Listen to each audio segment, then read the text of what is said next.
Alright guys, we're going to see bnanabread coming in on this Dizzy. They're going to be fighting up against the Angel VHS. I said it for the stream, I'll say it for the VOD. The Angel VHS. First time ever showing up for a Geekly event was the Geekly Switched Up, our Nintendo Switch only event. But now they're here on the crossplay version of the game. They're going to be playing this Unika. We're seeing some new DLC characters out here. This is the new patch, by the way, so some changes are going to be had in this set. We're going to start it off. Geekly Academy, number 22. And one thing, you were talking about changes, one thing I'm wondering if Angel's going to kind of struggle with is a lot of that new hard knockdown that like S Michael Sword does give Dizzy. So a lot of those changes, they kind of set up pressure from, you know, just a lot of those longer distances, get that fish set up. But right now, I mean, we're seeing that burst be kind of forced out here by Angel VHS, starting to put in a little bit of that Tsukuyomi, you know, just to keep representing a lot of those, get that stun differ, get that overhead. So I'm kind of interested to see kind of how we approach here, but Angel VHS kind of has control over this right now. Doing some good stuff. I like those OTGs as well.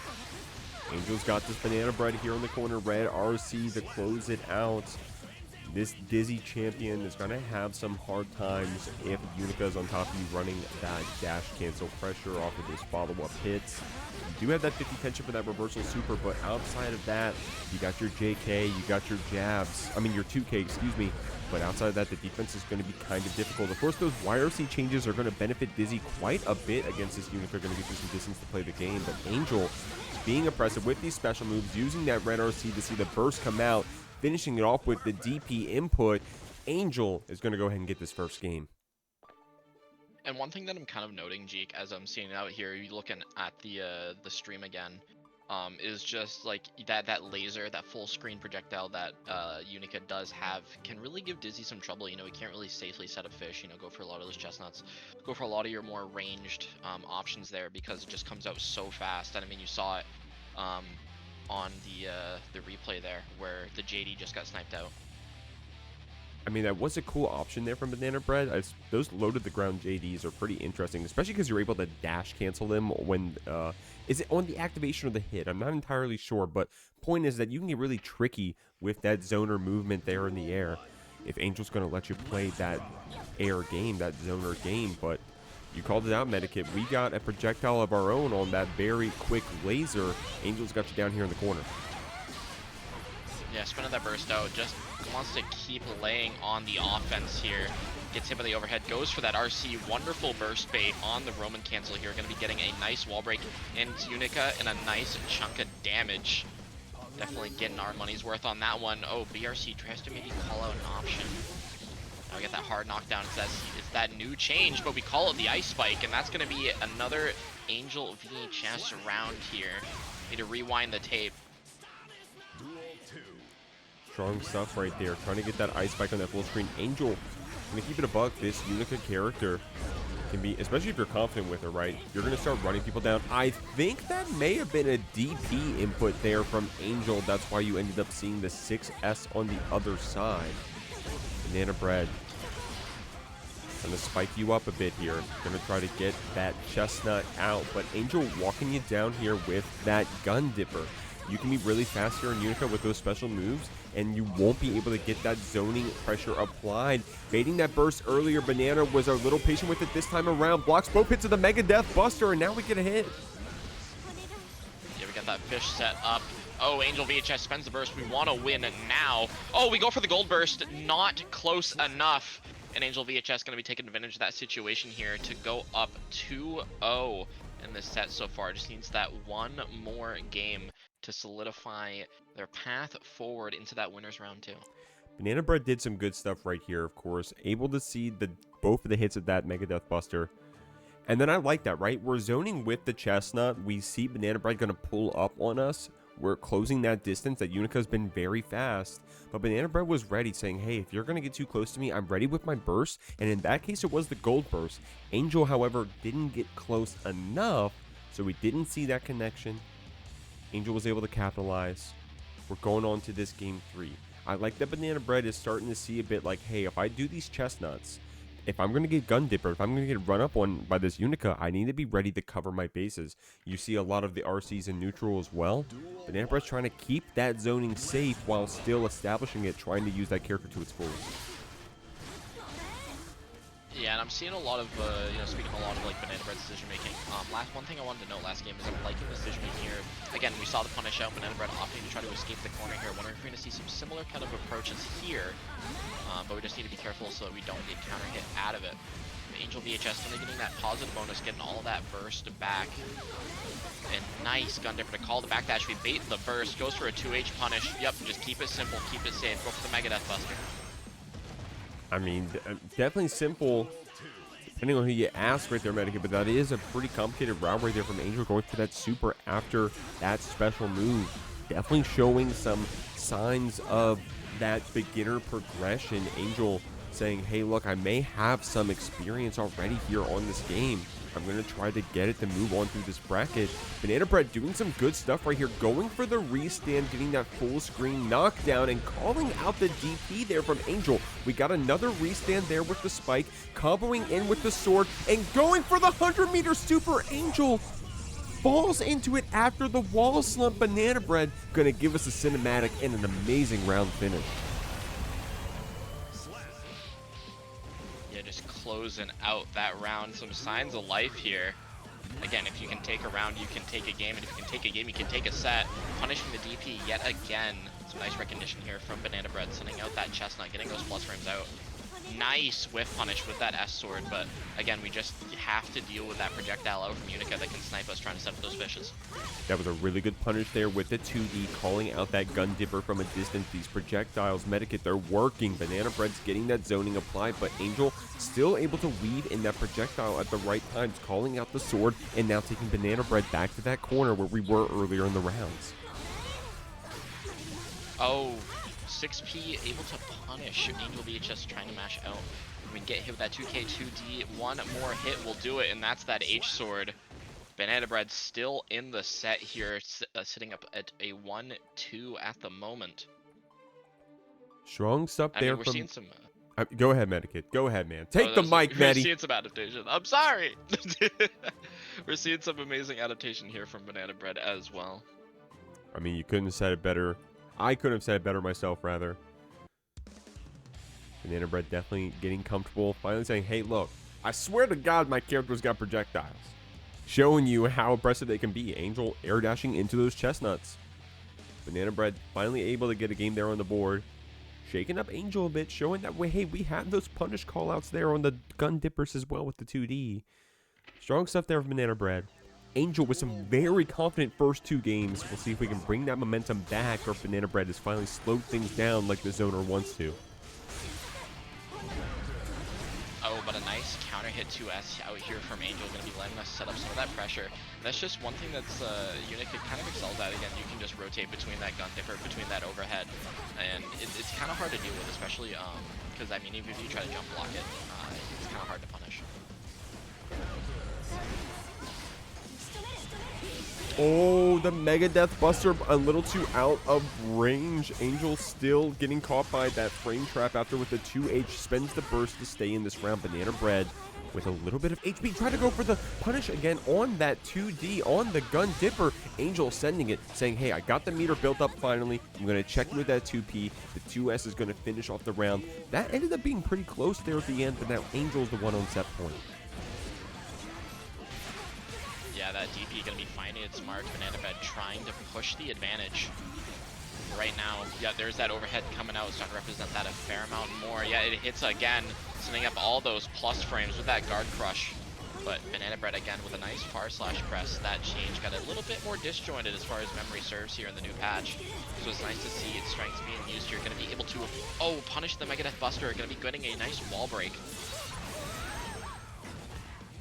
bnanabread. Oh, BRC. I like that BRC drift forward. We did see the gun dipper coming, but Angel was still able to get the connection. Look at that 2D punish. Angel's pretty good at punishing that gun dipper now. Angel going to send it, use that red RC to try to close that distance, get that neutral. But bnanabread showing you, hey, this 2D on Dizzy is kind of an esports button, and I know how to use it. Punishing that gun dipper, getting another round on the board, still set point for Angel. Oh, tap dust, able to call out the kind of charge the enhanced mode there. So we're seeing that good old fish be set up yet again. The Oki coming out. We side swap to get that corner presence. I'm liking what I'm seeing. Get a nice counter hit on that 2D. that OTG ice spike. So now it's looking like a Mario Party track over here. Get that ice slam, and there we go. Now we're on a 2-2, another game, not another, just a game 5 here in the first match of the Geekly Academy 22. Strong stuff, man. It definitely was a weird situation there for Angel, right? We're very comfortable using that gun dipper to get in, especially we had the meter to do so, right? We get in, we spend that PRC, that red RC, and we start playing the game, but Angel didn't account for that ice floor. And to be honest, not many of us do, Medikit. I mean, I know you're an ABBA player. Do you know how fast you're going to run on the ground in that JR ABBA? Are you going to able to set up those routes, neutral skip with the hop kick when there's an ice ground on the map? I don't know if you will. I don't mean to speak for you, homie, but right now, Angel's going to have to figure that out. Those are going to change for us. That friction on the ground is going to mess things up, so we have to adapt. And we got one last game to see if we can get that adaptation from Angel to close it out, or if we're going to break out the brooms and see the reverse sweep from bnanabread. Right now, though, we're seeing a strong beginning from Angel VHS, but nice ice spike here to just call out some of that neutral space, call out the run-up. But Angel VHS back with that strong gun dipper we were talking about earlier. Get that 2K2D. Oh, that was crazy. That DP, I don't want to say armor, but went through the fish projectile right there and was able to still beat up bnanabread. We got this Dizzy locked up in the corner, and I like what bnanabread's doing with the fuzzy jump, checking with the JS in the air, trying to fight out. Maybe that was JH. Point is that we were trying to be active in that defense, but Angel still capitalized, still got the round, put themselves back on set point. Banana is trying to get something started with these projectiles.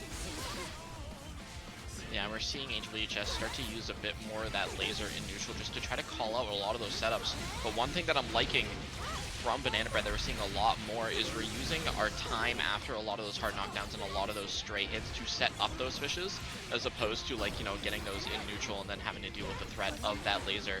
So it's a really nice adaptation I'm seeing here from bnanabread. And what a throw! Oh, a little too early on the RC, but luckily for bnanabread, the HP was so low, we were able to route into that close slash 2H ice spike route, which would have gotten us the round. Angel, feeling the pressure here, does have that burst.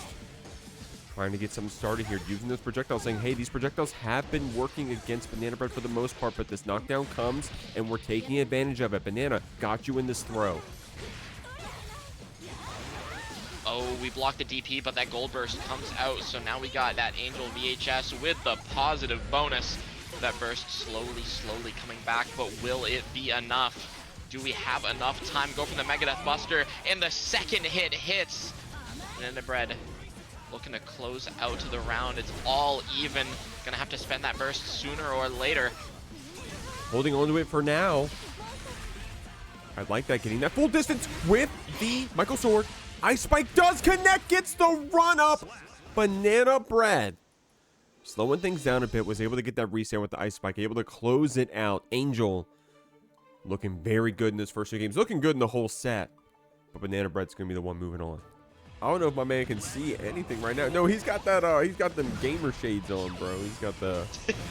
Got the RGBs. Yeah, the blue light filters. But SqUish got you. Oh my God, SqUish beat you up here in the corner.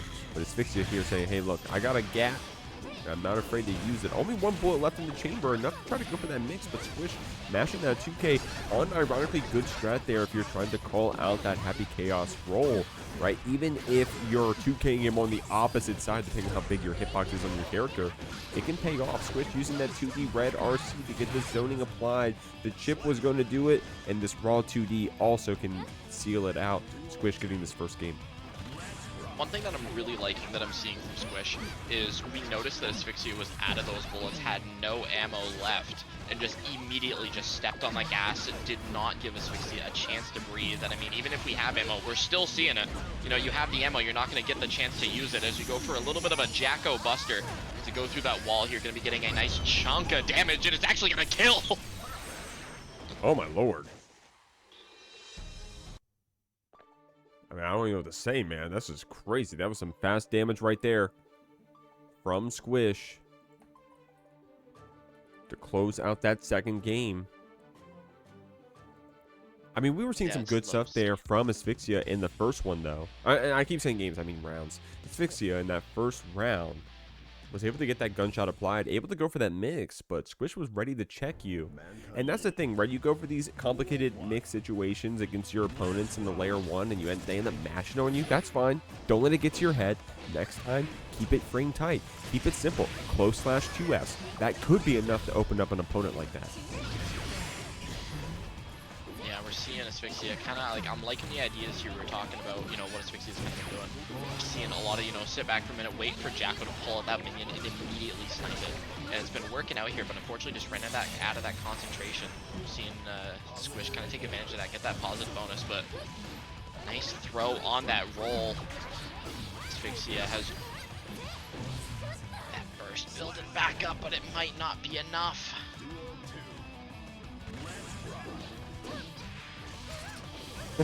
Getting that gun flip. We have you here in the corner. Asphyxia doing some good stuff there on the HC, but SqUish going to be able to jump back out. You got to keep that pressure tight on the Happy Chaos. Of course, you afforded some liberties with that gunshot with some of these normals, but if you let your opponent get that up forward, they're going to fight it, and they're going to try to stay in this round. Try to get that connection with the 5H. SqUish running around with these bots. Asphyxia has the RC to try to close the distance. Oh, but nice 2D, but we see the burst come out, gonna get bursted out. Oh wait, no, that was just actually the wall stick.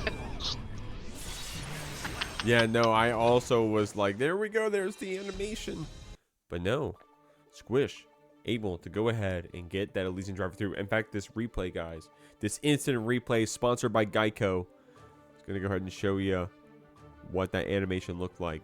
I gotta make sure, I gotta clip my replays at the start of Elysian Driver if I know it's gonna kill in the future. Because, man, that's a long super. I tried to do the same thing with Pop Buster and Heavenly. But, not today.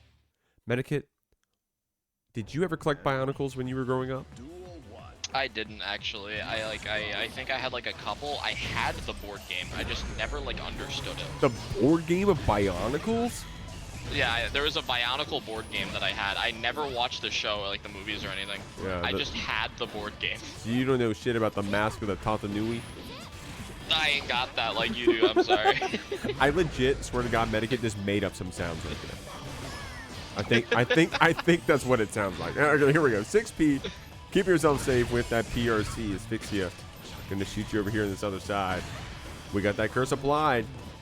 And I unironically like the no cancel 2D there from Asphyxia. Of course, you can back it up with the gunshot, but when we have one bullet left, and honestly, on the Happy Chaos, you want your opponent to think that you're going to gunshot. Just the pressure of that alone is enough for them to let you keep your turn for free. If you can keep the bullets, go for it. YRC to get some distance here. SqUish trying to get a straight hit, but Asphyxia getting these shots. Unfortunately, Asphyxia kind of struggling to close out this round here because SqUish, again, just laying on the pressure, stepping on the gas. We snipe the Bakugan, and Asphyxia puts a round on the board. Here we go. Oh, my man almost shot the ground, goddamn. My man looked like a firearms instructor in Texas right there with that misfire. SqUish. I'm sorry, getting the cross-up hit. We're getting gun flipped up. The burst gonna push us back right there. I like these bots, man. We're getting triple teamed out here. Jacko out there with the girlies trying to get these bots hitting you up. No burst to back us up. So Asphyxia gets the freedom to go for this Deus Ex. Yeah, we get all those bullets back, but kind of low on that concentration. But it's A-okay. We hit the roll, but we run out, not able to get the shot. SqUish has a chance, hits the cross up, get the minions down, so we're just getting all those plus frames. Nice throw out. We got that 50-meter building up, so we can kind of get tricky if we need to, but we just go for a little bit of that 2K 2D kick. Yeah, and I'm seeing we're seeing SqUish kind of go for a lot of these 2Ds. I mean, it's extremely forward advancing as well. And, you know, Asphyxia, you know, trying to walk back, maybe a bit scared on that round start, ends up getting flipped.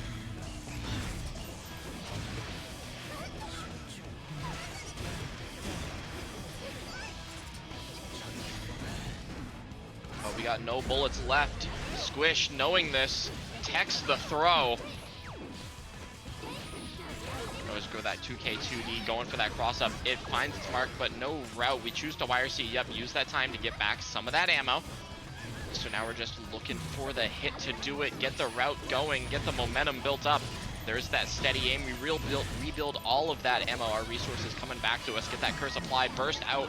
by SqUish. We need to spend it, but not gonna be enough. That's gonna be SqUish taking the set 3-0 against Asphyxia today.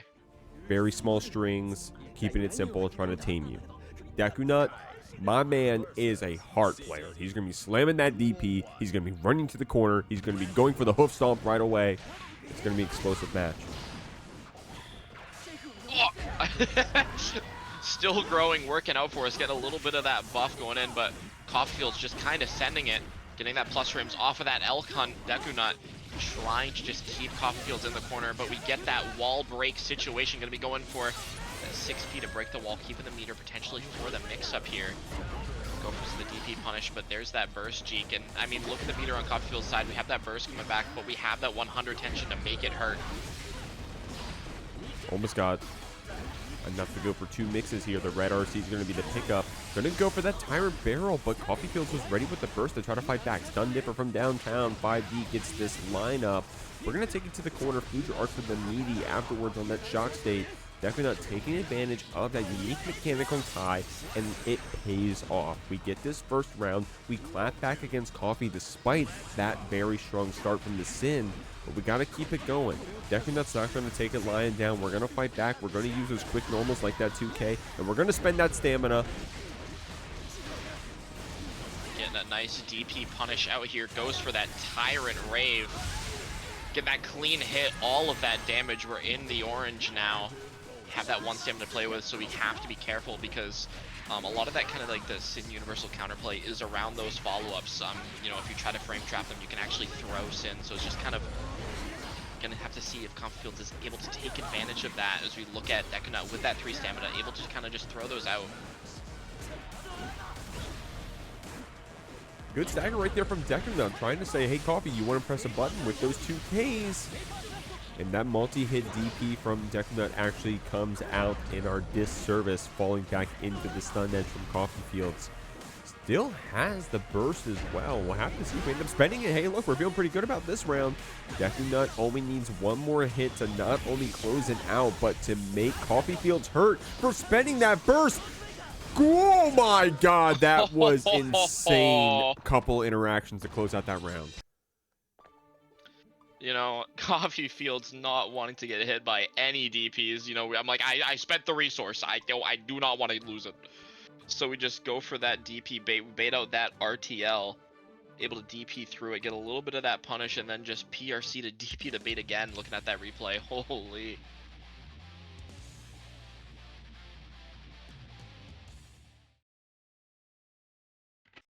Mankind knew that they cannot. Duel 1. Getting into this second game here, starting off with a nice throw by Coffeefields, immediately putting that shock state pressure on. Fuja Arc kind of goes a bit wide, but we're seeing another DP punish here, tries to bait the burst. Instead, we're just going to take a good old wall break, takes that dire clot, keeping that meter for the mix-up. Got that Pobo, so we're going to be getting that burst respent back very quickly.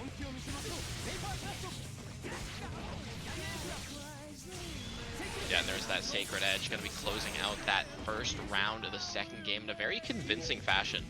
Like, Coffeefield seems like, you know, they can play very aggressive, but also seems very reserved when it comes around to, like, baiting those DPs. You know, definitely just looking for them, because the second you get DP'd, you know, the momentum can just kind of shift, Jeek.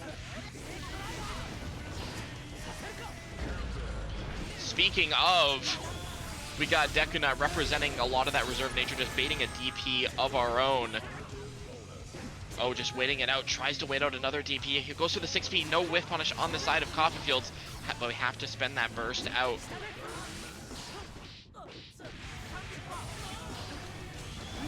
Oh, we wait out, we have the 100 meter Jeek, so we can kind of, yep, we RC to keep it safe. Try to go for that hoof stomp, but Coffee was ready to stay in this round with that burst. It paid off earlier, Medikit. About to see if it pays off again. That active 8-frame 5K to keep Deku here in the corner. Good job backdooring, saying, hey, that jump in wasn't clean enough. Amazing blocks here from Deku at the very end, but you can't block forever. The low opens you up, and Coffeefields gets this game too.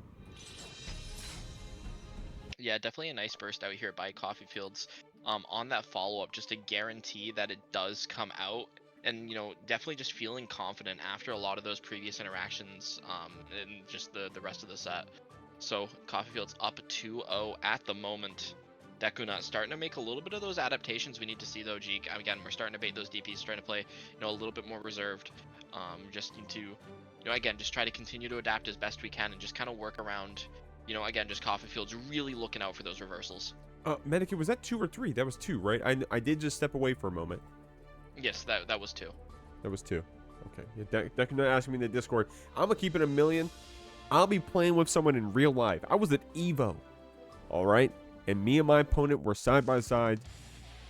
We finished the match, and we both look at each other like, hey, what game was that? Sometimes you don't know. You're so locked in. It's nothing to be embarrassed about. You're so locked in. You're so focused on the game, blocking the overheads, blocking the lows, executing your combos. You don't even know what round you're on. And, again, nothing to be ashamed of. We're on game 3 here. Coffeefield is up 2-0. We're seeing DekuNut, again, just try to jail Coffeefield's down. Burst is coming out. We want to secure this round, but a nice jump in counter hit. Going to be taking us to the corner, get a little bit of that Tyrant Rave. No clean hit, but we still get that positive bonus. But one thing I'm worried about, Jeek, is we're looking at that stamina. We have to play a little bit more reserved here. We have to play patient. Yeah, you do have some opportunity for it to fill back up, even in the hit stun here. Coffeefield is keeping in these combos. It's about to be pretty filled back up here, Medikit, but at what cost, right? We're sent through the wall. We're taking a lot of damage, but DekuNut filled up, and literally every bar on that side of the screen says, hey, it's worth bursting here. Yeah, we just need to play it careful. We catch the backdash. We have that 2 stamina to spare. But we need to look out for that throw. Coffeefield's able to secure the round on set point. Burst not available on the side of DekuNut, potentially for the rest of the set here. Just need to play very safe, getting those plus frames. Nice call out on the 6P, but Coffeefield's back up, punishes the DP, sets up that charge stun edge, and it's looking all Coffeefield's at the moment. The DP, the first hit at least connects, and you use the stamina to keep that Oki running, but Coffee, sometimes it's as simple as getting out of the corner to just hold up forward.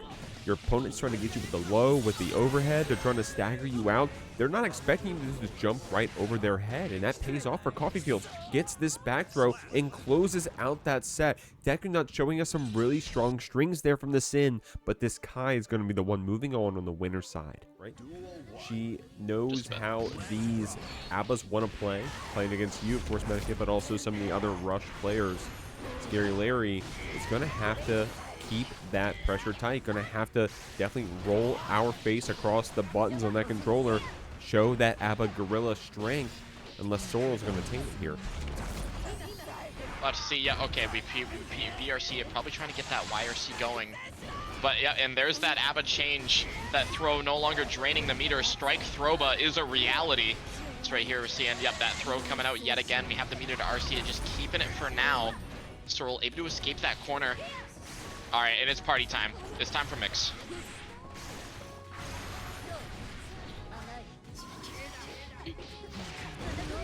Oh, I was mildly scared there. That was a... I'm gonna keep it real, Medikit. When I hear this song play, I get scared. Because I just posted my first ever VOD last night of an academy, or rather a Geekly bracket, with this song playing in the background, and I don't know if it's going to get DMCA'd. I hope to God it doesn't. Scary Larry going to get that key grab combo just into the wall. Yeah, I've actually seen some events actually disallow this song for that reason. Looks like Scary Larry going to be cashing out with the super. Watch my cutscene as we send Millia through the wall and on to the next game. Good slash here from Scarald Larold. Going to go ahead and get that first one for us.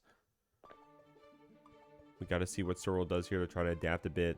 You're going to see the whole key animation. What is it? The key is king. The key is... You know the government name. The law name. is key. The key is king. There you go. I say, you know the government name of that one. Here's what Sorrel is really strong at doing. Sorrel's really strong at using those Roman cancels. Really strong at being fast on the screen, adapting to her scrappy hits.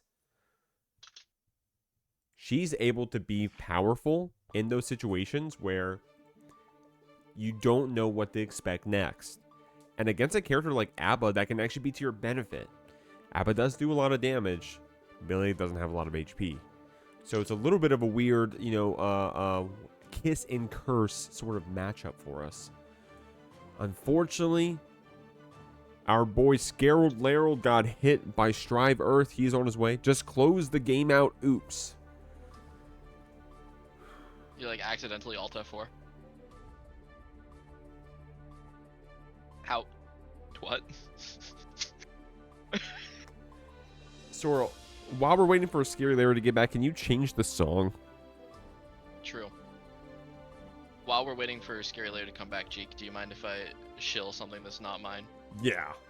I'm gonna get a Hawaiian you are punch, in- actually. Just let me put the game up. I'm gonna get a Hawaiian All punch. right. I'll be right back. Alright. If you are within the New England area, there is a Strive event going on in Maine. Vacation LAN. So if you're out within that area, you want to get some offline Strive gaming in, you know, start.gg/VLAN. Gonna take a look. I'm gonna send the link in the chat. Hold on. Or I can have Sorrel do it, but you know I'm gonna do it myself because I'm good like that. Hold on.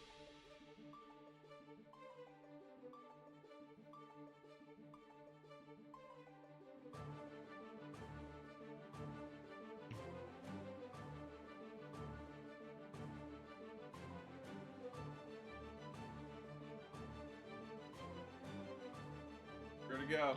Alright. We're good to go. Alright, quick plug away. We are good to go.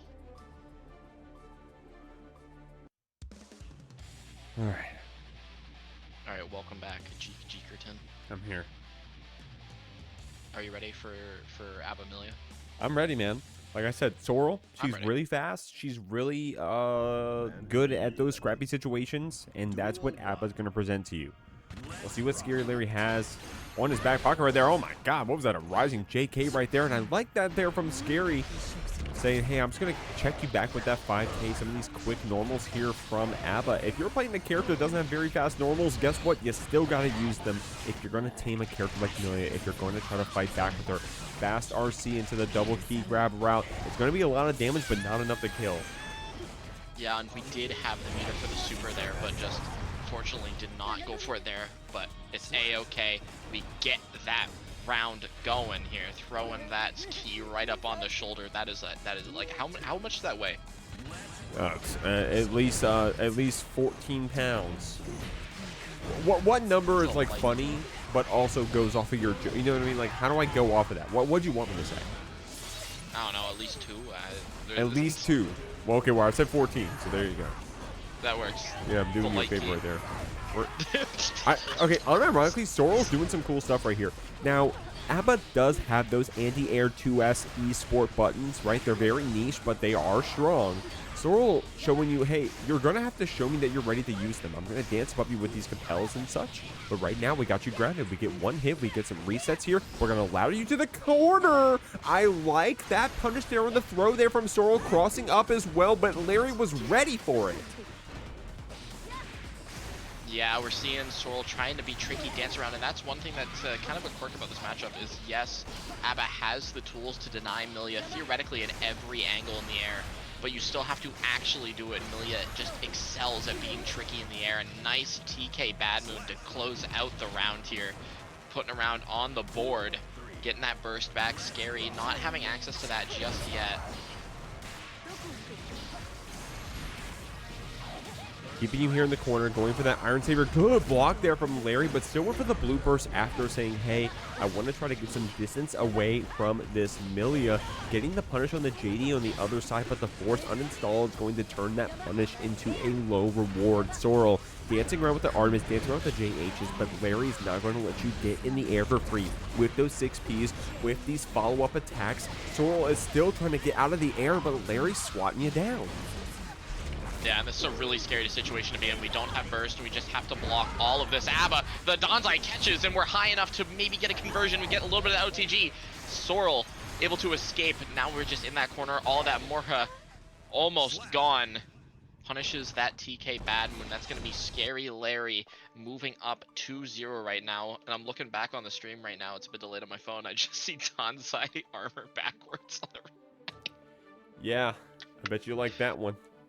I did actually. That was very great. I love my character. Scarled Larold. Daiwa Scarlet fan.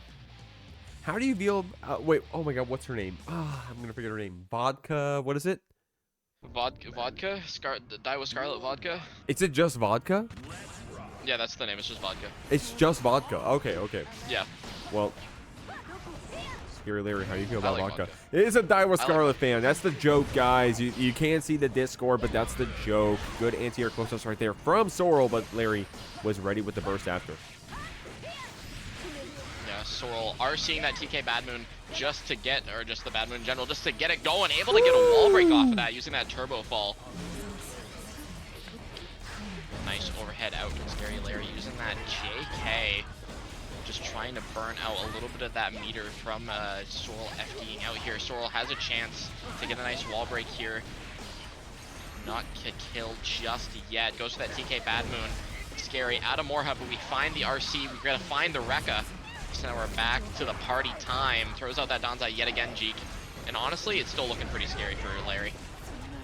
A counter hit, hop kick, lets us get a follow-up, and we're using, oh my lord, using that fast RC to send Sorrel here through the wall. We're on set point here for Scary Larry.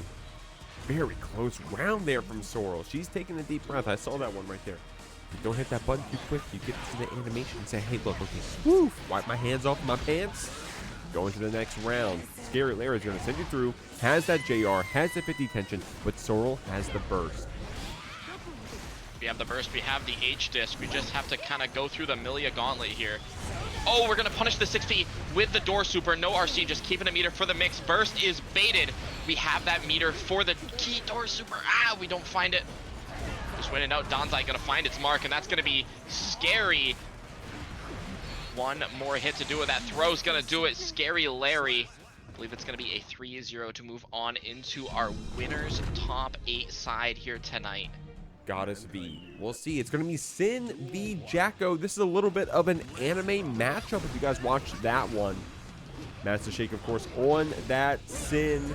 Goddess V on that Jacko. We'll see how this one plays out. Just trying to burst out. But Master Shake going to find that bait and get a nice damage for it. But right now, I mean, that stamina is looking a little bit low, but nice punish off of that BRC, keeping it down. But the Tyrant Rave goes wide.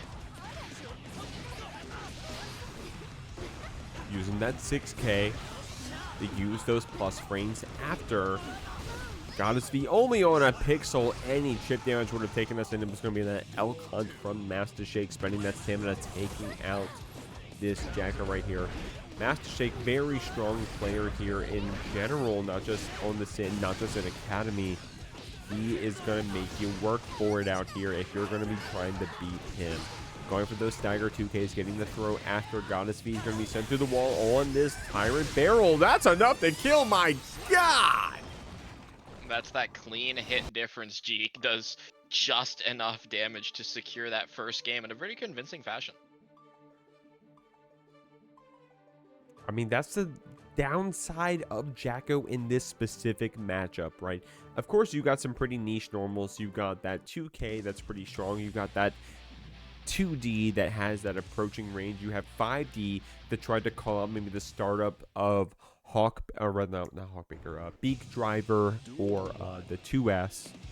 You do have some good normals here, but the game plan of setting up the bots and making Sin hold that pressure, it can be kind of hard to get established unless you get that first hard knockdown. Master Shake, of course, getting knocked down quite a bit here with these 2Ds. Goddess V has this Sin in the corner, spending that burst on the DP, tries to go for that throw, but a little too meaty. V, the 2K merchant, trying to stagger it out. Master Shake able to reverse the situation, but look, Jeek, we don't have that stamina, so we can't really push the situation much further. But we find the elk hunt, so we get that RC, gonna be able to get it. But again, we just don't have the stamina to get too much of a route here. V able to swap it in the corner yet again, but you know, for third verse, same as the first, we're able to side swap yet again on the side of Master Shake, able to use those follow-ups to secure that round.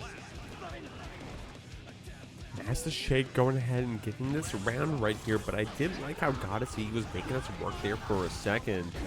Able to jump that throw. Hey guys, if Sin is going to go ahead and go for that elk hunt cancel. Maybe go ahead and predict that throw coming out. Shoutouts to the Jonathan 10A video. Spends the burst. Master Shake spent the tension on the Tyrant barrel. So not only do you get the defense here, but you get to rip that tension from the Sin's hands. Yeah, Master Shake looking a little low on the tension front, but we have all the stamina in the world as it comes back, using it to dash cancel, get that follow-up, but we don't choose not to RC it, but we RC the throw, and that's going to be the second game going to Master Shake. Master Shake saying, hey, I got another bracket coming up here in a moment, homies. I gotta go ahead and jump over to that one. See, I'm trying to make this one quick if I can. Goddess V also win another bracket right there. Shout outs to the ANC internship. Definitely, I'm not gonna lie, one of the strongest, one of the coolest events we have here in the Guilty Gear Strive scene. Trying to pair up people that play a character, they know it very well, with a beginner that wants to learn that character. The internship series is one of the coolest ones we have. I'm 1 million trying to keep it with y'all. They're holding a beginner bracket right now. We'll see it right now. Master Shake gonna take you over to the wall with that stamina cancel. Goddess V trying to get out with that dash cancel, and the cross up lands. Oh, goes for that throw, but it goes wide, so we go with that throw. PRC 2K gonna find that counter hit. Master Shake able to punish us yet again using that VRC slowdown to get that counter hit, but V setting up those minions. We're side swapping so much. If that counter hit, we RC the hoof stomps. We're gonna be able to get just enough to get that wall stick, get that kill. Master Shake on set point here. As while we don't have that burst, we are in a pretty bad deficit. V still has to get through another round to get to a spot where we can put a point on the board. So Master Shake definitely has a lot of that time to get that burst back and is not afraid to just start throwing out those bursts. We got some good throws coming out right here. Going for that close slash into the hoof stomp right there. Goddess V saying, hey, you're not going to catch me with those overheads. I'm going to catch you with this Elysian driver. But Master Shake holding that down back, gets the block, gets the punish, and oh my god, Medigan. That is some amazing damage for a Sin. Blocking reversal super. Yeah, that's a ton of damage out here. V gets caught by that hoof stomp.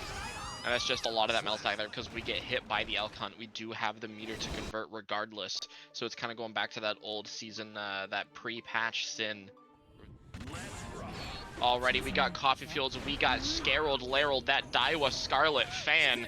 And our first side of winter side top 8 here at the Jeekly Academy 22. Only 3 weeks left, including this one, to secure a spot into that Clash reunion. All of these players have secured that spot. Now just fighting to try to get that graduation title. Coffee Fields starting us off very strong here. Burst coming out from Scarreled Laryl, trying to force their offense here. 5H catches, but interesting burst out here from Coffee Fields as now we forced Scary to kind of play around that meter a little bit more. Catch with that Kara key grab. Good DP there from Coffee Fields, though. Coffee Fields, like I said earlier, my man is very calm and neutral. Doesn't get very impressive strings, and that's not a disservice to him. That's not a an insult. It is just how he likes to play that Kai. Get a couple hits, get that shock set applied, get you in the corner, get some stagger. Maybe I get a DP route, maybe I cancel the super. Either way, I'm still going to win. And we're going to try to do so here against this ABBA. Scary Larry down 1 round, but we do get this picks up. We do get the back throw. Coffee Fields has you with the punish in the corner. Yeah, bit of an interesting back throw attempt there because most of the time, like, you'll see a lot of ABBAs do that JS.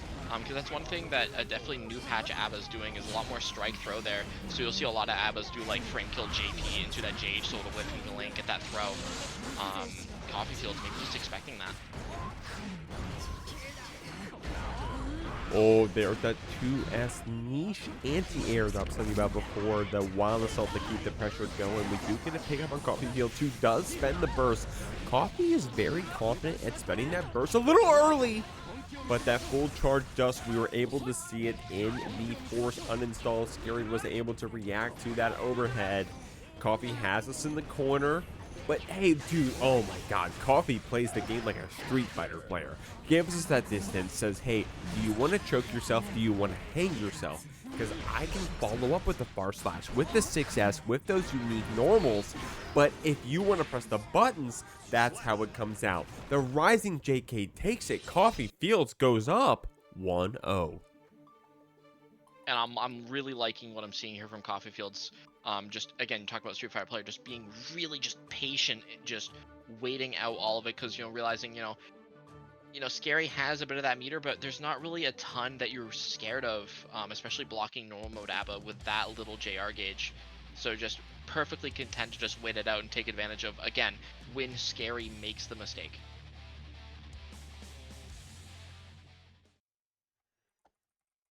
Mankind knew that. Duel 1. Duel 1, let's rock. Game 2, Coffee Fields. Trying to use that far slash. You saw a little bit of a distance dip right there, trying to get that follow-up hit. Scary Larry is very confident in spending that blue wad assault to try to go into that install, to try to use that Jabba, oh my god, that pressure early.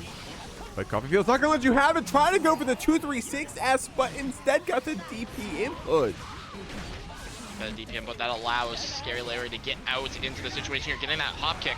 Going to be wall breaking with the Danzai. Unfortunately, wall health is just a bit too low there to get that uninstall key grab.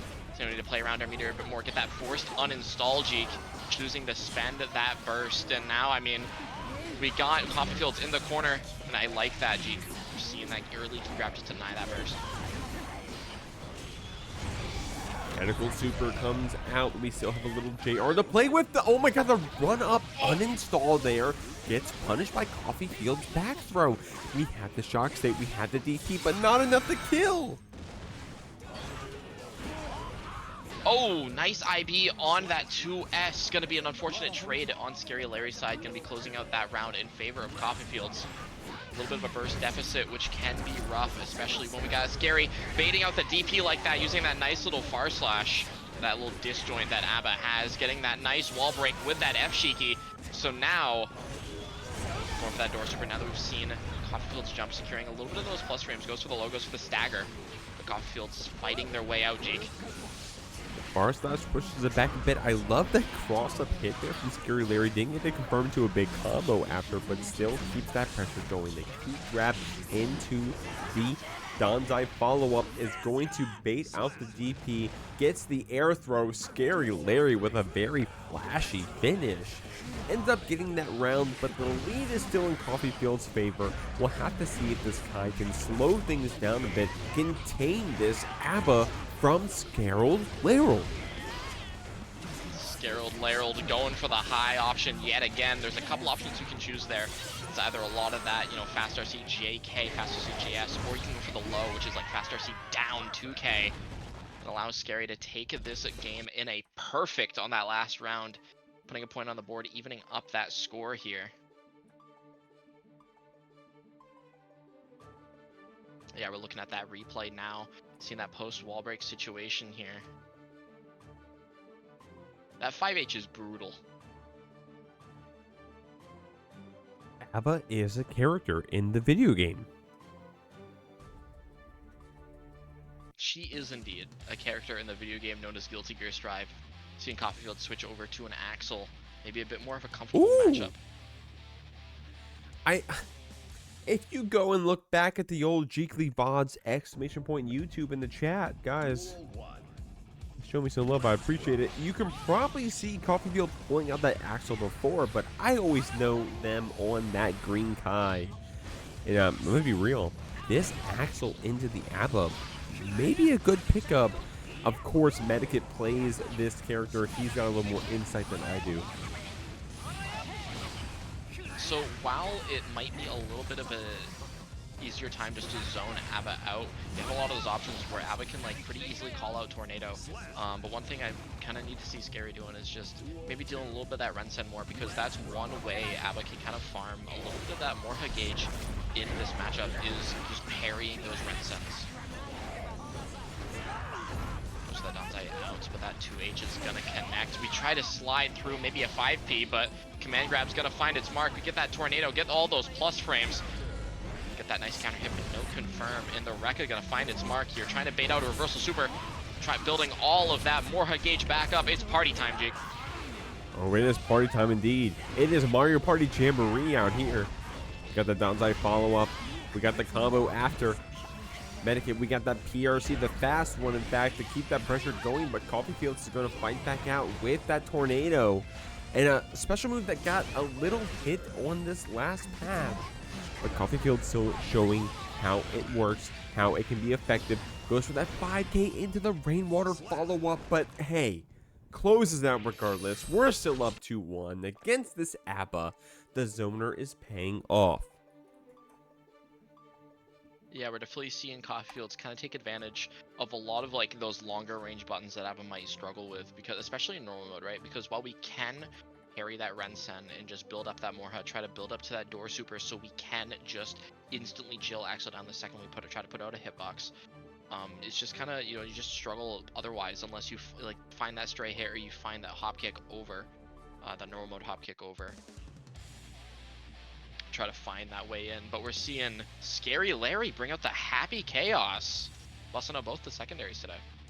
Scarold Larold saying, hey, see the Scappy Chaos. I'm gonna pull out. Do these gunshots if I can, but the 5H on the round start, that is a very... Guys, you're playing the game. You're taking it seriously. How do I play against Axel and round start? If they're pressing 5H, you probably don't have an answer. That is a very strong normal and round start. It is very hard to deal with. Scary Larry showing you why.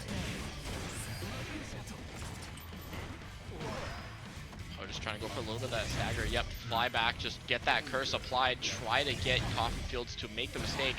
Yep, we're just holding that steady aim. Not going for the cancel. Unfortunately, we don't have any concentration left, so we just have to hold all of what Axel's doing. Not going to get hit the command grab again. That PRC not going to save Coffee Fields, though. Good stuff for that rainwater right there, getting the follow-up. Coffee Fields keeps this Happy Chaos in the corner, but the 5H closes it out. Coffee Fields feeling pretty good about this swap character, right? The Chaos is getting tamed a bit by this zoner, by this Axel. Trying to get these gunshots applied. Scary Larry is trying to get these hits. The curse does come out, but not long enough for Coffee Fields to feel the detriment of it. Scary gets the 5D, gets the pickup after, but no focus, no ammo. This Happy Chaos needs some work out here, Medikit. The back throw comes out from Coffee Field. Yeah, the Happy Chaos needs some. Get a little bit of that refill, get that free refill on that ammo.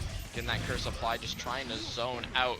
We don't have any meter for reversal, so we choose to spend that burst. We want to win. Oh, that Rensen's not going to find the mark, but we're still keeping Happy Chaos at bay. That Snail's going to hit, get that hard knockdown, but we dodge the command grab. The throw's going to find the mark, and that is going to be Coffee Fields taking it 2-1 over Scarold Larold. We got our second winners top 8 match here for you tonight here at the Jiggly Academy number 22. We got a Dandyism Eclipse coming up to fight Master Shake, previously seen on stream on that Sin Kisuke, putting up some work here. Eclipse forced to spend that burst out pretty early. We're still getting sent through the wall here. Oh my god, and a perfect distance for the Tyrant Barrel to still get you that hard knockdown. Master Shake showing you that, hey, we got some experience here in the Sin. We got that dead frame 5P to get the follow-up after, and we're taking out Eclipse with the perfect. Now, Eclipse, one of our strongest slayers we see here over in the Academy scene. We'll have to see how far Eclipse gets. Of course, we're on the winner's side, so even if you lose this one, you're still in the top 8, you're still fighting it out, but you want to stay on that benefit side if you can. Master Shake trying to show, hey, I deserve to be here. I'm getting the hits, and I'm getting the throws after these stamina cancels. Yeah, Eclipse spending that YRC, trying to find a way in. Not going to be able to spend that burst. Master Shake clinching out that first game here. Trying to move on to that winner's finals expeditiously. Yeah, oh my god, I'm trying to remember. Tasker Brian at my local. What the fuck did he say? He gave it some funny word. I can't remember. Point is that expeditiously is ringing a bell in my head. You got that mix, you know? It's a... No, okay, I got it. He said, we were playing and it was a Millia, and he said, hey, he's got that isometric mix. And it's like, man, you gotta chill out. I hit someone with Rock the Baby. He goes, man, he's over there shaking that baby. And I'm like, Tasker Bride, I don't know if you can commentate anymore. I don't know if this is fine for, I don't know if Twitch is going to be okay with this. This is not good for live TV.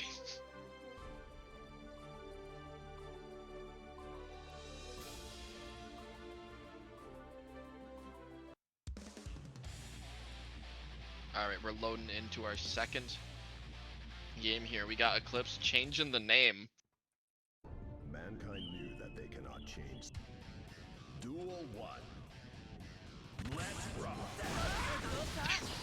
Boost Stomp Round Start gonna find the mark here. Master Shake going for a little bit of that 2K stagger. Find the mark with a throw. That's a lot of that metal stack that Sinkisuke can apply just because, you know, you're really scared of those follow-ups. You do not want to get counter hit. Leaves you wide open for that throw out here. Let's Master Shake get that nice situation where we get that Tyrant Raid, that Tyrant to barrel. Going for the hooks, I'm trying to get that counter hit as well. It did pay off, but Eclipse had that burst. Oh my god! Here's some lore about Master Shake. I can't even remember what Slayer it was at this point, but Master Shake in his first ever Jeekly ever would back throw every Master's Hammer that got thrown at him. He knew the Slayer matchup from day one. My man was fucking 1200 on Puddle Farm, but still knew how to back throw those Master's Hammers. He's doing it here against Eclipse, saying, hey, don't feel comfortable showing me that mechanic because I'm ready to call it out. I'm ready to go 2-0 here in this Jeekly Academy 22. Amazing start to, you know, Master Shake's top 8 run here. Just needs that one more game to clinch it out, get to that winner's finals position. And you were talking about just back throwing those Master's Hammers. I haven't seen a singular one even get blocked. We've just been reacting perfectly every single time. And, you know, Eclipse, you know, looking to adapt, looking to get, you know, maybe a lot of those options, maybe see those bump aheads, maybe see a couple of those other options here, just trying to keep alive, stay alive in this winner side here today. Now, this can, in fact, be a very scrappy matchup, right? You've got some very fast normals and special moves from both these characters. Especially how Master Shake was trying to represent that hooks up on the round start, but the 2S gets a trade hit here for Eclipse. We're in the corner. We're going to try to fight back out after blocking it out, of course, but the throws come out from Master Shake off of those stamina cancels. You are blocking too much, so to speak. Master Shake is able to get these counter hits, able to call out that defense, and now we're in the corner still fighting back against Eclipse, keeping that burst in our back pocket. And that 2K is going to find the mark here. Going to be the last hit we need to move on to set point. We have that burst on the side of Eclipse. Oh, Master's Hammer finds its mark out here. Oh, the trade. We actually might have been able to continuously route from there. But that burst coming out from Eclipse out here. We're trying to fight. We're trying to stay alive. Nice mash out here on the side of Eclipse. That Master's Hammer gets thrown yet again. Master Shake has those, Jeek. You know what's crazy about Master Shake is that he'll come in my open brackets where, like, there's the best of the best. And they don't throw Master's Hammer, and Master Shake's like, hey, you know you can back throw that, right? Because my man's here at beginner brackets doing the same thing, trying to link that 5K, trying to get that wall spot after, and it's going to be the throw. Master Shake's going to be moving on the winner side 3-0 on the Sinkisuke after back throwing literally every Master's Hammer. Welcome, everybody. We got a special loser side top 8 match here today. We got a Jack O mirror, but not only that, we got Rush's own Goddess V here on that right side, almost on that Jacko, on that pink Jacko. We also got Jovial Merriment. We got SqUish on that blue Jacko. You know, honestly, like with Jovial Merriment as the name, I was expecting like color 9, like the orange one. That is very funny that you said that, Medikit. I was thinking myself that Jovial Merriment is very much a March, April meme. It is not an August meme, so unfortunately there for SqUish, we're a little outdated. We're behind the times. We're 4 months behind. Call that Unk. but we're getting the hit. We're getting the closeouts with the bot. SqUish still has that burst advantage, taking out Goddess V. V not going quietly into the night, though, forces us into that corner here, but, I mean, SqUish just fighting our way out, getting a nice little 2P, a nice little counter hit as well.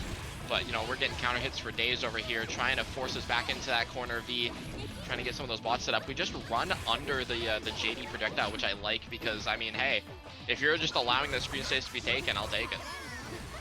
Oh, I like that the BRC slowing things down a bit and letting us see that PRC activation there from Goddess V. SqUish is blocking it out a bit, does have that round advantage and tries to get these bots established. But Goddess V in the BRC gets the follow-up hit, gets these bots for the punish, and takes out SqUish here in the corner. Very clean stagger pressure from V there. You know, notice that, hey, the 2K is probably going to get mashed at some point. So I'm just going to throw a little bit of that faster option so I can keep going out that stagger if it gets blocked. And it works out wonderfully.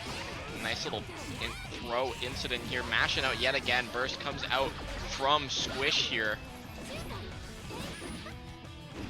We're bursting, we're having fun in this Geekly Academy number 22.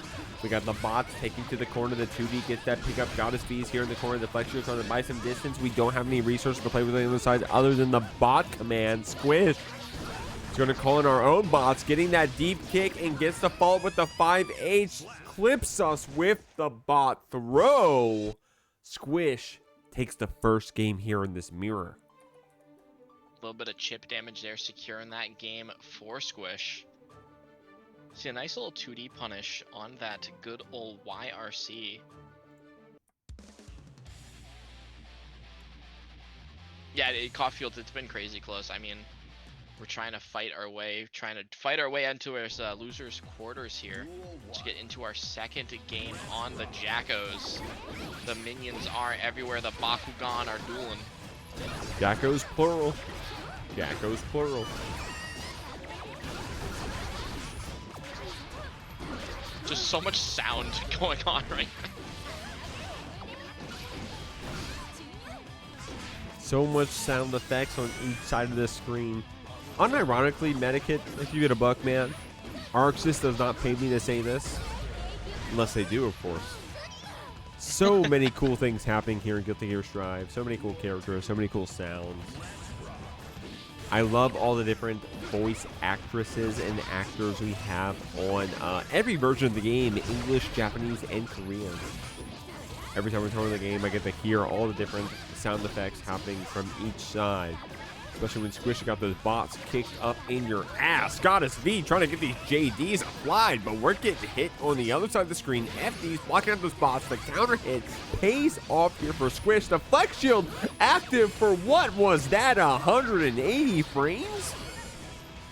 It's a long option right here. I find myself getting caught by it so many times. But we're seeing an air throw attempt, not going to find its mark here. V needs to play it very careful because a singular hit could spell our doom. We block the gold burst. But SqUish is going to find the mark regardless, moving up 2-0. Just needs one more game to move on to that loser's quarters position. You know, prove yourself to be the best at Jacko in the mirror.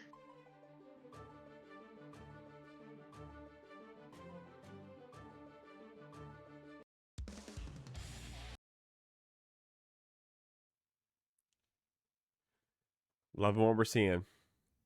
They got the home field advantage. Okay, Eclipse. Okay, hold on. You think the Rush members got, like, what they got, a damage buff? If anything, they got the home field disadvantage because they got Medikit out here. Getting them with the commentator's curse. You got Sorrel. I'm a curse. Got Goddess V. We got the commentator's curse coming out. And one thing I want to note as well, Eclipse, is not only is it, you know, we got the Rush members up, V is the co-owner, so it's even more of a home field disadvantage.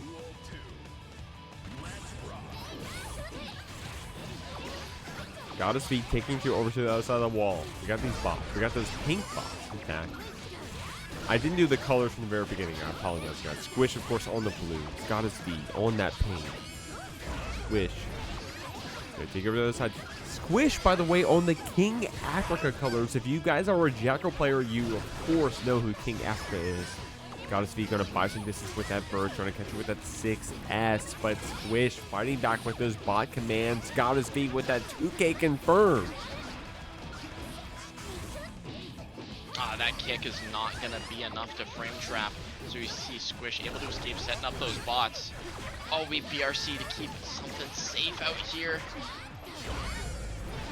And we find the counter hit. V still alive, not going quietly into the night. Takes a round here. We have a chance to put a game on the board. We're going to have to put one on the board if we're going to stay up here in this Guilty Gear Strive bracket, in this beginner bracket. G3 Academy number 22, Goddess V. Got some hits up high, but SqUish going to close slash you back out. The bots are slapping you from each side. We got that 2S to try to follow up a very niche normal, but SqUish was ready with it. Yeah, SqUish just has no fear at the moment. Just throwing out all of those options, just working out wonderfully for us, but we get caught out by the 2D, jailed in by the minions. Got to be careful around how we kind of press here, because that risk is built up. The defense modifier change gonna matter here. Just need one more hit to secure a round here, a game, but the burst gets baited. We have a chance to secure this set here. That JD being thrown out, trying to secure that space, but the minion toss is gonna do it. V not able to secure that game. That's going to be a SqUish. Moving on into our losers quarters here. All right, getting us started off here on our next top 8 loser side match here. We got Sorrel on that Millia on the right there. We also got Robin, repping that Girls Do Nasty combos, on that Giovanna. Kind of a battle. This is a matchup actually Sorrel has a fair amount of experience in as well, just due to, again, just playing me a fair amount. So curious to see how she's able to apply any knowledge gained kind of through those games. Right now we're seeing Robin kind of play very well into it, gets clipped out by a couple of those stray hits, going to be letting Sorrel set up, do that air combo, try to set up a little bit of that mix, but that's a reverse super and that's not a safe job. Never mind, it is!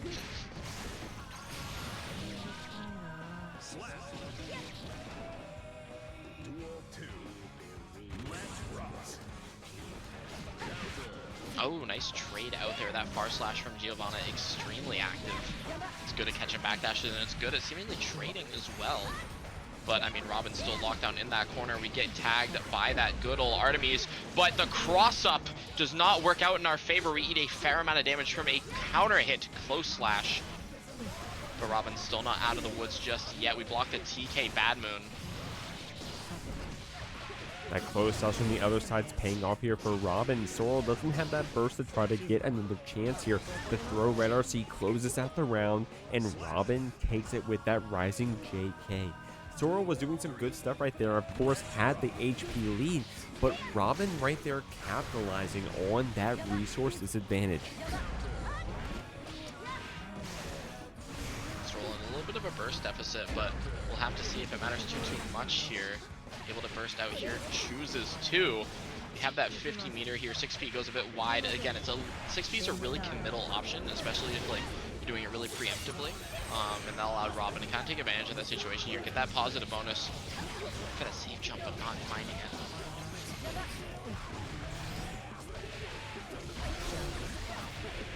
Wild Assault to keep that string going. Of course, Wild Assault did get a little bit of a nerf in this recent patch, but not in the way that Robin just used it. If you're using it to confirm a hit into a wall break combo, it still works just the same. Robin using that functionality to her advantage, closing out that game right there. But it was still close. It was still down to the last round. It was still down to a very close HP pool as well. Sorrel, very strong on that Millia. One of the strongest beginner Millias we have here in the scene, period. We'll have to see what she does here. Yeah, Sorrel's been learning extremely fast. Robin not looking to let that deter her in the slightest. The slightest out here as we get that good old Giovanna pressure started.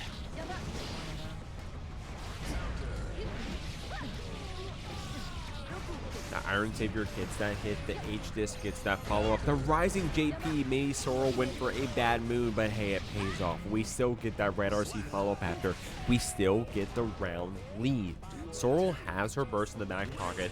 Robin does have that game lead, but you're going to have to turn that into momentum in your gameplay, not just the score. Because Sorrel has you in the corner. We're getting pressed back by this Giovanna, but we're getting picked apart by the Millia. Yeah, we're seeing a lot of really strong gameplay come out here from Robin, but as you see, she gets clipped by a lot of those kind of stray hits out here, a lot of those mixes, so you're just allowing Sorrel to get that H-Disc set up, tries to go for that side swap, ends up working out for us. We had that burst and back on the table, so we're going to see it, yep, to get that corner presence. Sorrel, not feeling antsy, just takes that jump to avoid the throw and secures that game. Strong play here from this Millia. Keeps the Robin in the corner. Able to still capitalize on the pressure despite the burst connecting. We're looking even. It's only 1-1. Of course, we need to get first to 3 to win here over in Guilty Gear Strive. So Sorrel needs to get a much bigger lead if she wants to keep moving on to the bracket. Robin, of course, getting that first game.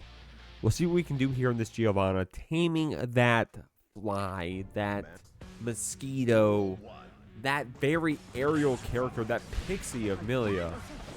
Or maybe Sorrel's going to keep that pressure going with this Artemis, with these 6Hs, with those unique special moves. Oh, but we see that new Giovanna change actually. That Chave back dog kick having that, it's gone from 13 frame startup to 5. Insanely fast option to represent here. Robin representing extremely well, but again, we're just back out here in this Millia blender, having a burst out. Oh my lord, good DP there from DP and Asterix from Robin. Getting the pickup, and I love that the 6H also getting the pickup as well. Sorrel using that RC to try to slow things down, but Robin still connects with that command normal, still does some damage here on the screen, trying to keep that advantage going.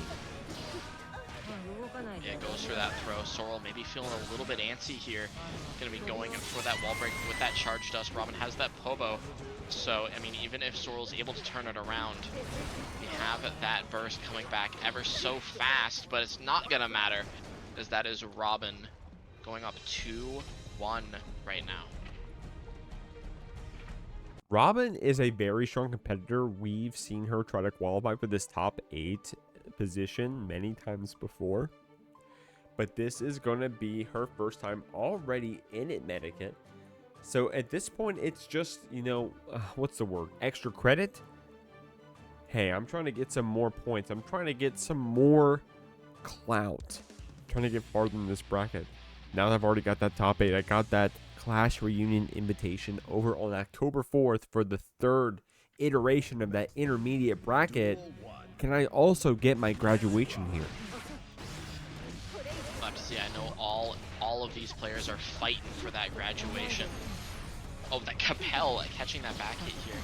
Just trying to go for that. Yep, there's that Capel hitting yet again that 6K overhead. Finding its mark here. Sorrel having some pretty great mix options here. That's one thing I've kind of noticed as well. Sorrel's like very good at a lot of those mix-up options, but ends up maybe being caught out in that neutral by that Giovanna. There's some very fast normals here from the Giovanna, right? The 5H coming out as well, getting that throw.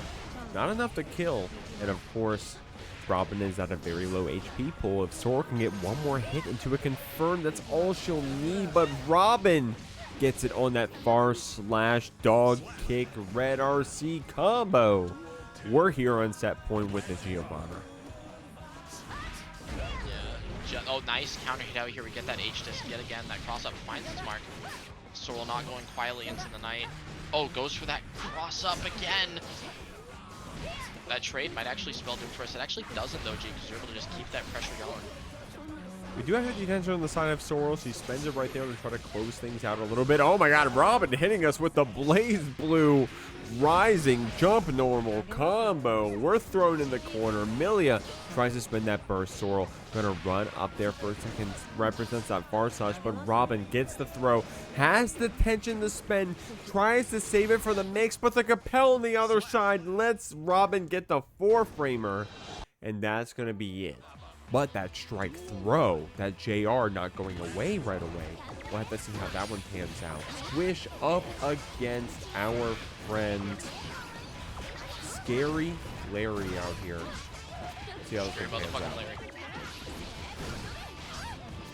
Getting that wall break. Getting that Pobo started off quick. Scary Larry does not have that burst. Oh, we tried a 6P. Maybe a bit of an aggressive option here, especially given how middle it is. It's gonna let SqUish secure that first round very, very convincingly.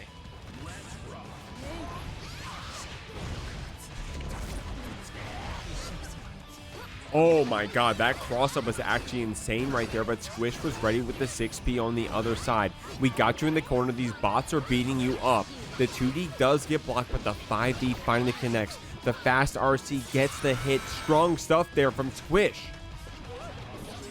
Yeah, again, it started off pretty great here. Be able to get that 2K key grab. We have a chance. Tries to bait that with a reversal. Nice counter hit. It's one of those moves that hits low enough where Hopkick can still kind of dodge it, I believe.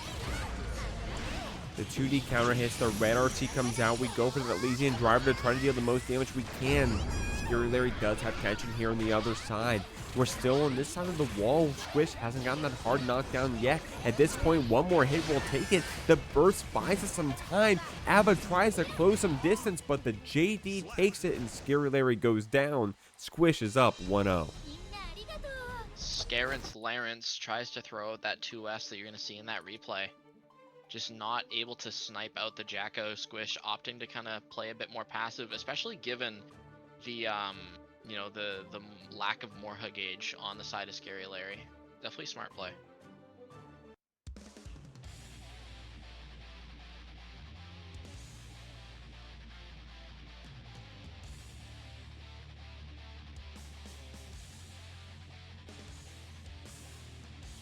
But we have a lot more Guilty Gear to play. Mankind.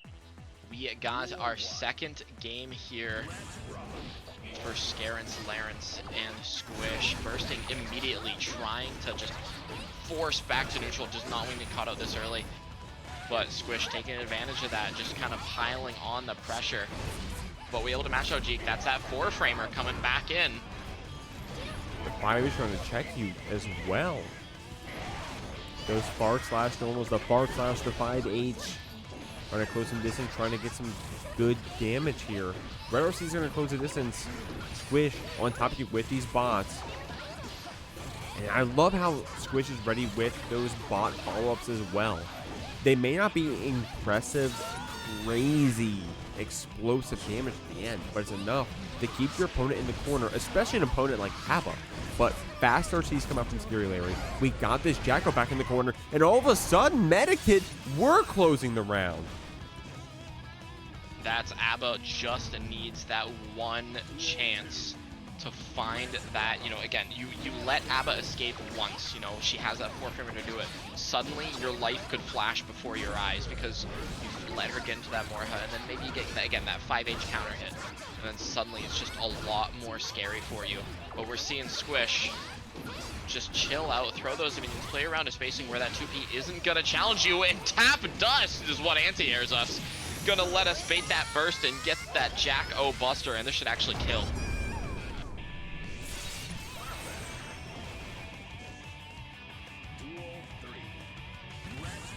Starting off that duel 3, we're letting it rock. That 6P again, trying to call out that minion, because that's one thing you can do is actually 6P those minions as they're flying towards you to stop their screen presence entirely.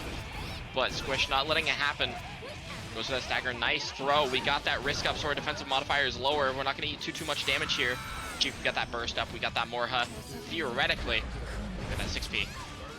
I like that Rekka follow right there from Scary, just trying to go for that JR to get it established. SqUish spends that tension to try to push us back, but the burst gets baited. This ABBA has you in the corner. It's not going to be enough to kill Medikit, but the follow-up, the American reset, may be enough to set up this checkmate situation. SqUish still has tension to fight with on the other side, but it's going to be the door. Played it really patient, maybe waiting out like the YRC. The second we didn't see it, just goes for that air dash GH. Ends up working out for us. That's Scary Larry tying up the set. Coming from the back foot, I think, in both rounds here. So amazing performance.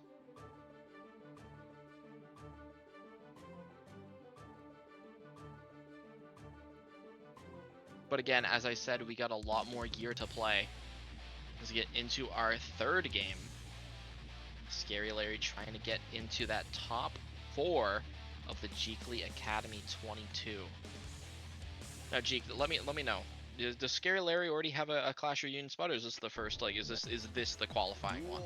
Scary Larry already has their Clash Reunion spot. Everyone you see at this point in the top 8 side should have theirs for the newest season.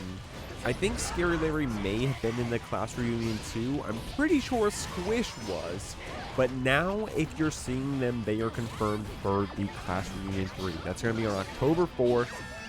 Appreciate you for that segue, Medikit. We still got 3 more brackets. Hey, Jeek, I didn't make top 8, and I want to get into that Clash Reunion. No worries. You got 2 Saturdays from now and 2 Saturdays after that to still get the top 8, still get into this next Clash Reunion on October 4th. Scary Larry saying, hey, I earned my spot, I'm feeling pretty good about it, and I'm linking into this 5K to get the kill. I'm up, I'm even 1-1. Up 1-1, but still getting the lead. SqUish kind of getting a bit scared. Backdash getting caught. We get that wall break. Have that positive bonus. Going to be probably going for door super. Yeah, there it is. We're just blocking it out. Kind of want to see SqUish start to jump those a bit more, because if it comes from like plus 42 to plus 19, we have a chance here as we do make Scary block, and that could spell doom for our Morha mode, but not if the Danzai catches. We find that burst. Uninstall. Gonna be letting us move out of that mode. Look at all of that yellow barging.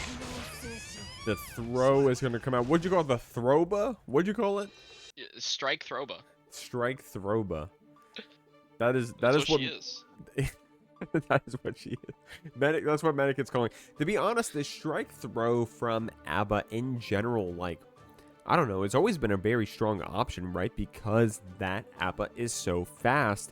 Of course, the downside is that you are spending your JR during it. However, in the recent patch, that was changed.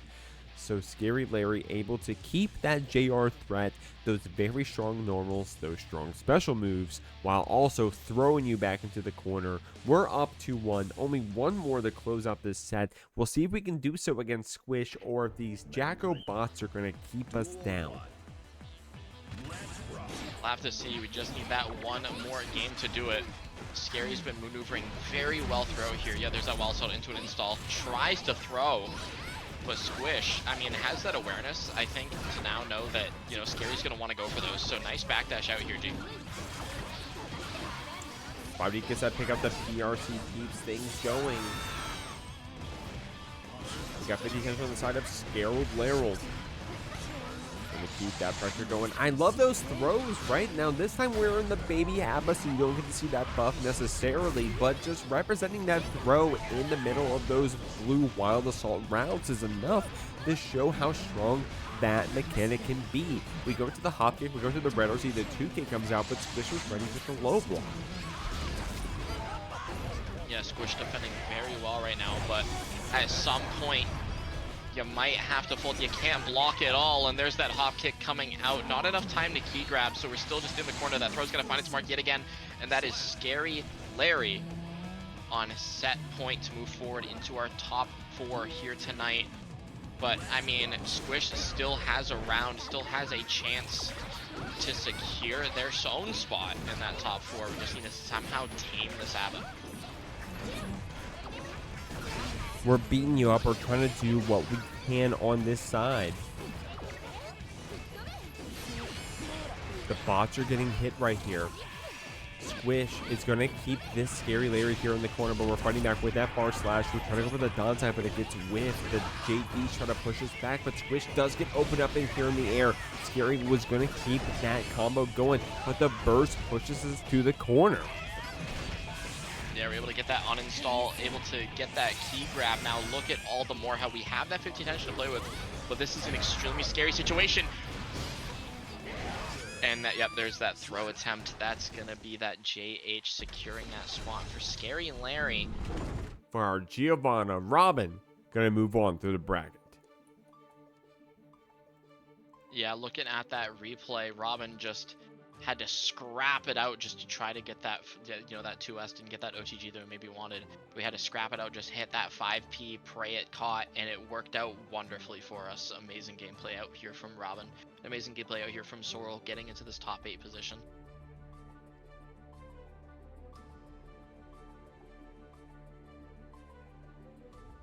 That is not all, folks. Next up, I hope you weren't tired of Robin. I hope you love that Giovanna, because I believe we're getting Robin Eclipse. So we're going to be seeing that Gio and maybe that Slayer, or Gio Johnny, as I know Eclipse does have in that back pocket. Wondering how we're feeling about the changes, the nerfs to that Johnny. See if we're comfortable enough to break it out here in bracket. Yeah, Eclipse has both topped on the Johnny and the Slayer in the past. We'll have to see what they bring out here against the Giovanna. Now, you do have that round start advantage. You get to see what your opponent is coming in with. You can just look at the bracket and tell, okay, Robin won. I know she plays Giovanna. What do I want to start off with? I did see the Slayer on the entrance, and it's going to be the Slayer on the round start. Strong stuff right there. We'll see if this pays off for Eclipse. Of course, Johnny did get some changes coming into this newest patch, for better or for worse, but Eclipse is feeling good about that Slayer. Yeah, definitely feeling confident on it. You know, we got back thrown on our Master's Hammer earlier in that bracket. You're gonna be need to see if Robin's able to kind of do a similar performance here to move forward.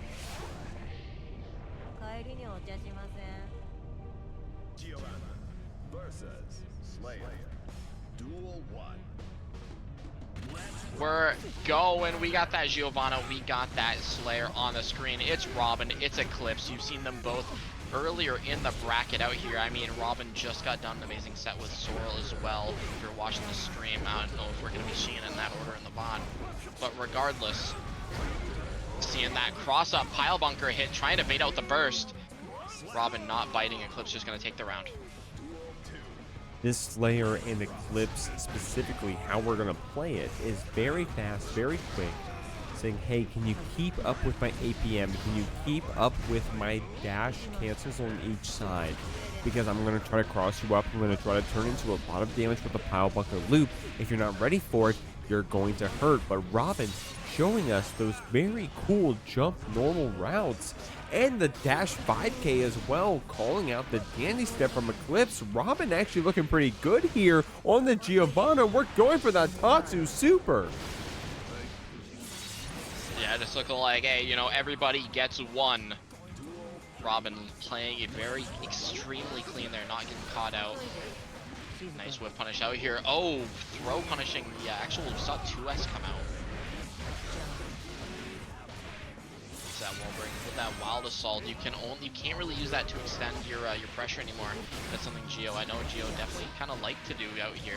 But new patch, new me, as we get that super come up, that air super, that dog dive kick. We RC it looking to get the kill. The YRC gives us some distance. That YRC change definitely gives us more time to play here on the screen. But the close slash from Robin is still going to take it. This Giovanna is feeling hot. We already had that win against the Millia earlier. Can Robin keep it going against this Slayer? We'll have to see if we can keep up this level of play here to move forward into our top 4 position. But Eclipse, I know, definitely wanting that spot as well, coming down from that winner side, wants to stay alive. So we're just gonna need to see if we can kind of, you know, mix it up a bit more, adapt.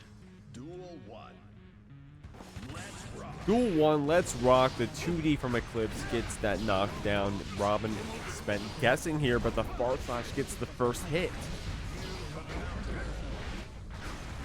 Oh, tries to build the burst, but not finding it.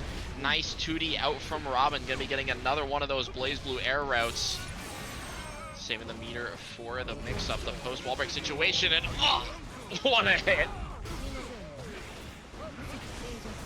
Oh, the cross-up overhead is actually on the same side here, and Eclipse turns that into a pile bunker loop. We get the kill, we get the round.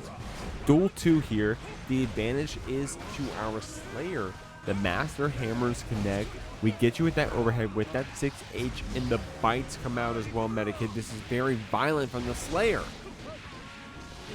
Very violent indeed. Maybe Eclipse just betting on that universe counter hit coming out, saving that meter. We're gonna have 100 soon here enough, and while that Slayer reversal does have a tiny bit of invul, it's kind of rough to work around. Oh, but the cross-up's gonna find him. That is insane right there, Medikid. Oh my god, we were both trying to call out at the same time. That cross-up pile bunker loop from Eclipse. Strong stuff, man. That 2H, even point blank, if you can get that Danny step on the other side. Just any normal move, I'm gonna keep it a buck, any normal move into that cross-up Danny step is looking so good. Yeah, it's looking amazing out here. I mean, we're seeing just Eclipse kind of trying to claw this back, trying to take that. I mean, it's the set's evened up right now. Starting off with some measly oil, going for the cross up yet again.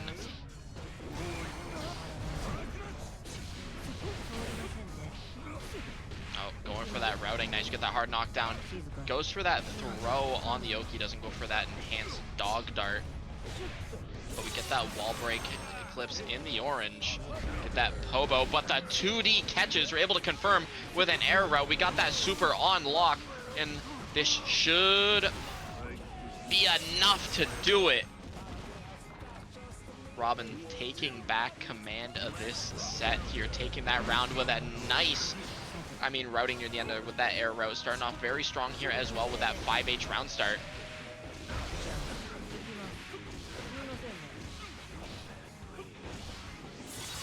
Saving the meter for the post wall break situation. Nice again. That's one strength of Robin's that I'm noticing that I'm really liking, is just a lot that we have those air routes down on lock.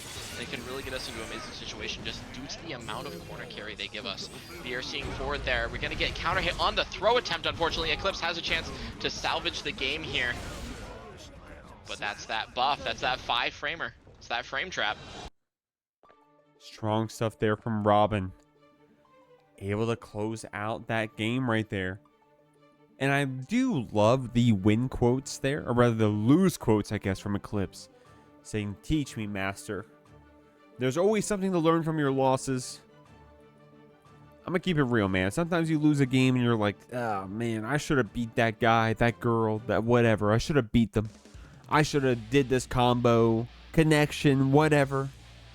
But there's always something to learn. If you go ahead and push across that ego, you push that aside, you say, "Hey, look, there's something I should have done. There's something I should have done better. A way I could have pressed my offense. A way I could have executed that combo. A way I could have played defense." And you need to have that humility if you're going to be getting better at these fighting games. Eclipse, getting that pile bunker, getting this red RC loop coming out here right now. The command grab comes out. The Master's Hammer on the other side gets us that universe buff, and Eclipse closes out that round. Eclipse looking to get that set tied up yet again. Doesn't go for the cross up this time.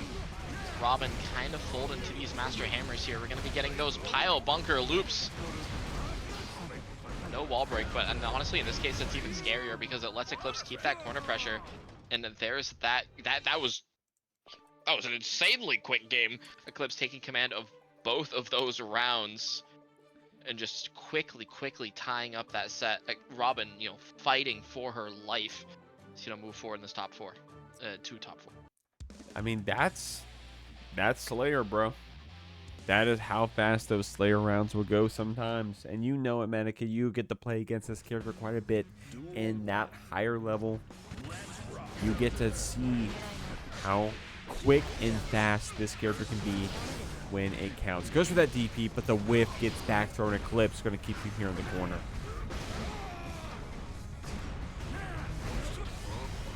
Oh, doesn't go for the cross up that time. But we see the damage already.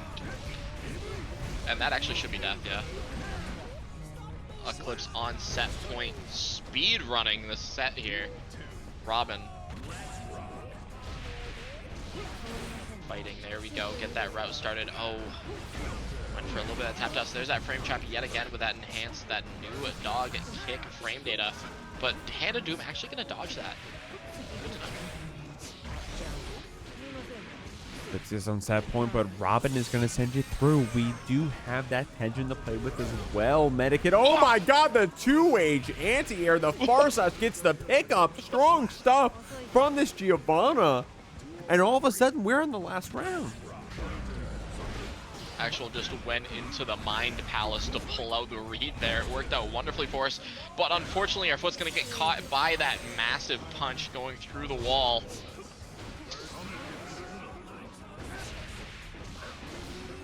Robin has a chance here. That YRC comes out, get caught by that K-Mappa. We have a chance. That counter hit blades the burst, and we need one more clean interaction on the side of Eclipse to close it out.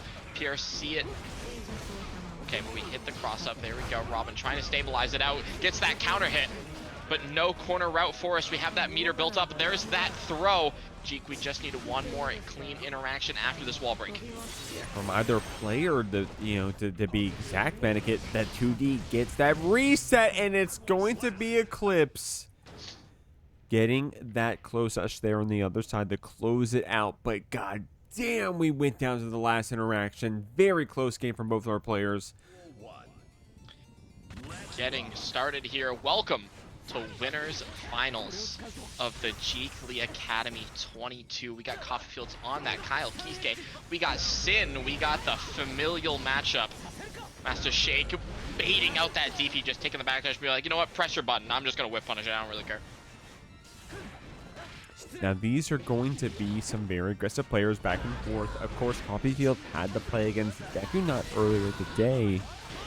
So we do have that Sin XP, but I can personally say after playing against both Master Shake and DekuNut that they play different Sins. Not for better, not for worse, but just different. We'll see if that pays off here for either player. It's a very different style of play. You know, the way I kind of think of it is like, you know, I can fight, like for maybe Kaneda, for example. Kaneda's going to play very different than, like, say, Sasuke. So it's definitely interesting to see how each player kind of approaches the character. Oh!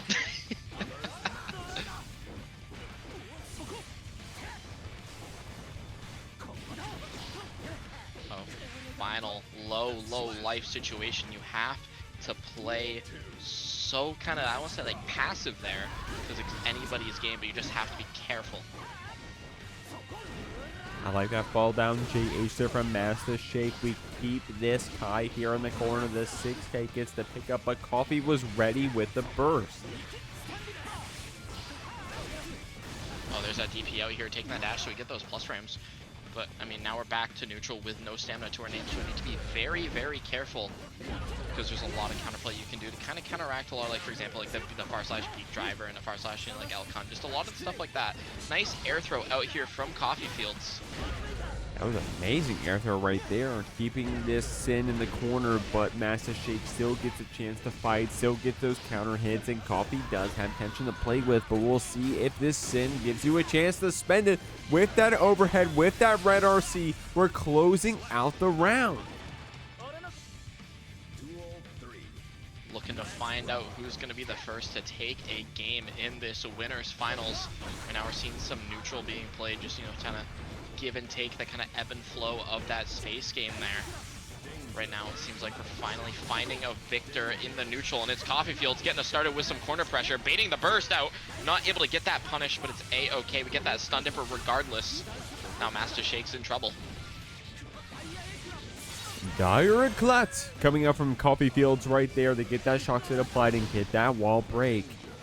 Master Shake getting the danger bonus, but I don't blame you. You're trying to get these dashes around the Kai. You're trying to get some space established, trying to get your hits on the follow-up. The YRC gives you a chance to play here, but Coffee does have that HP advantage.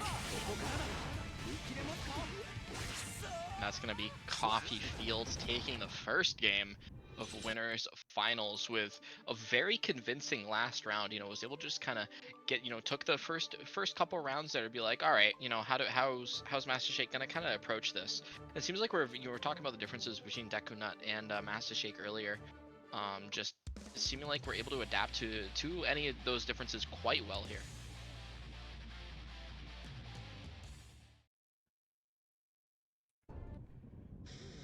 Coffee taking that first game. We'll see what Master Shake does to adapt here. This Kai's going to keep you in the corner with this heavy Sun Edge. Oh, we tried a 6P, but it's not going to find its mark. Not enough of that aerial, that vertical hitbox. Now that's going to be Master Shake claiming that about 50% life as our prize. But we don't have that stamina. But we do have is that tension. But I think I'm seeing Coffee Fields kind of recognize that. We get caught out by the Who Stomp. First gets baited, but we don't have meter to get the combo to kill Jeek. Unfortunately, whipping that DP after Coffee Fields feeling themselves a little too hard. Master Shake gets that follow-up, has that burst advantage, and has the round advantage as well here in this game too. Yeah, there's that Thunderbird. It's actually that Thunderbird buff right there. If that was, you know, Blast Patch, that wouldn't have actually worked. So it's nice to see that Kai is one more consistent way to get into that, you know, that hard knockdown situation here. Master Shake taking us to that other corner, trying to just jail in Coffee Fields.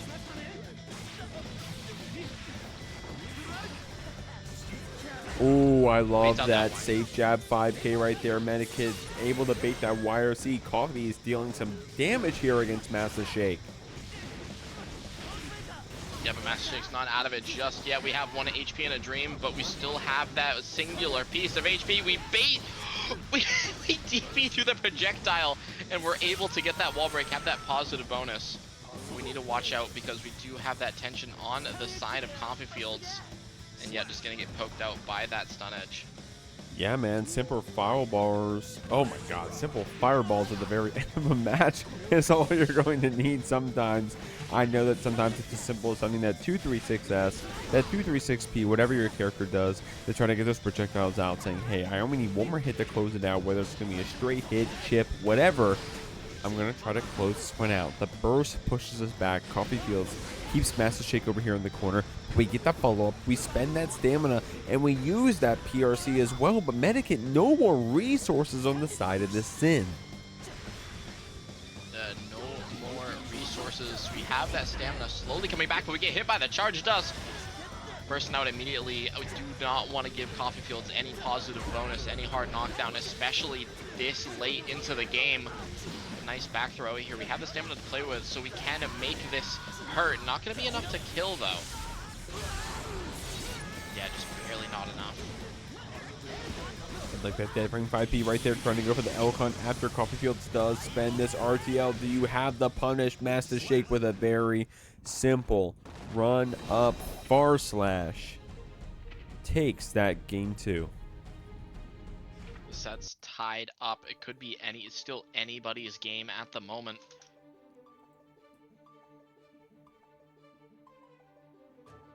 You know, Coffee Fields might need to reach into that bag of caffeine, you know, get those beans a-roasting. You know, get that energy back. Do you think it's a Puerto Rican coffee or an African coffee? It's a good question, actually. I mean, it could be. It could be both. Also, is it a blonde roast, a dark roast? What's that caffeine content looking like?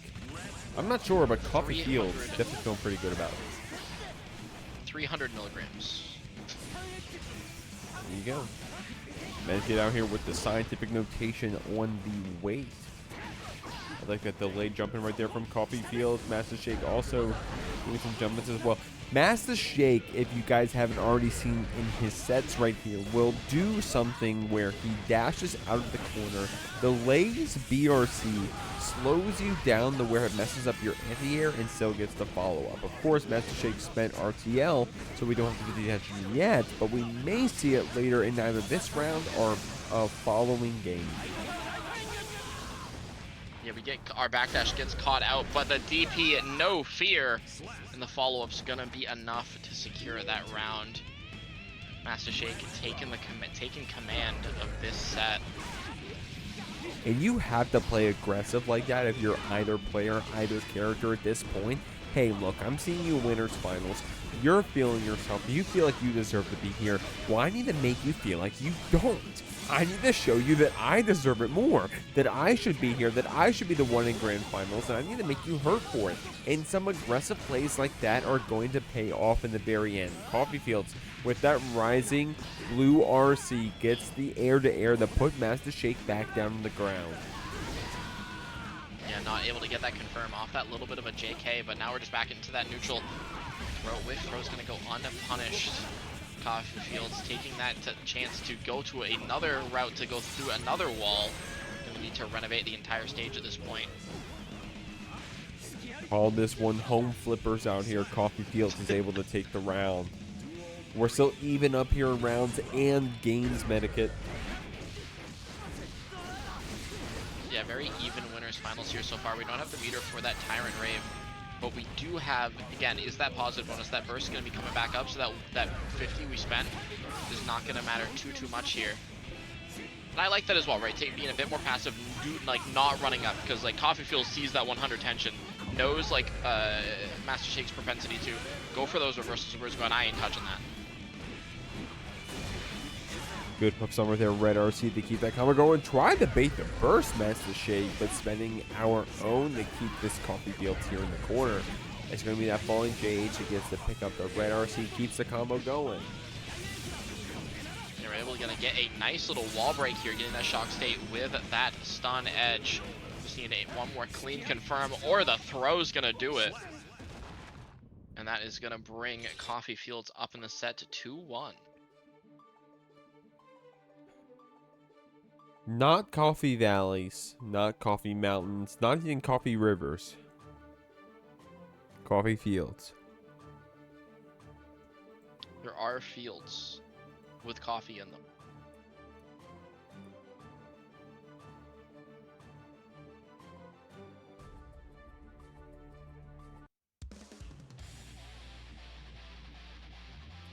These are some of the most quote-unquote normal characters you're going to see for the rest of this academy. You do have some Slayer and Abba coming up potentially later on, but Kai and Sin, these got to be the shows of the game at this point. Yeah, we got that good old honest footsies in Sin, and you know, you got a stun dipper on the side of Kai. But yeah, two of the like again, Slayer just really kind of move around, blows you up. Same with Abba, actually. So yeah, I 100% agree. This is some of the quote-unquote normal anyway. But right now we're seeing Coffee Fields with that 100 tension, choosing not to cash it out just yet. Saying, hey, I need that 100 tension for another reason at some point in the future, but I can't tell you why. We're keeping this Coffee Fields here in the corner, but Master Shake is probably blocking that RTL. It looks like we are blocking it. Doesn't get a big follow-up after. In fact, we backdash instead of getting that close slash after. Coffee Fields could still potentially be in this game, and we are after that DP bait, after we send Master Shake through the wall, and we're sitting here on our game 3 point.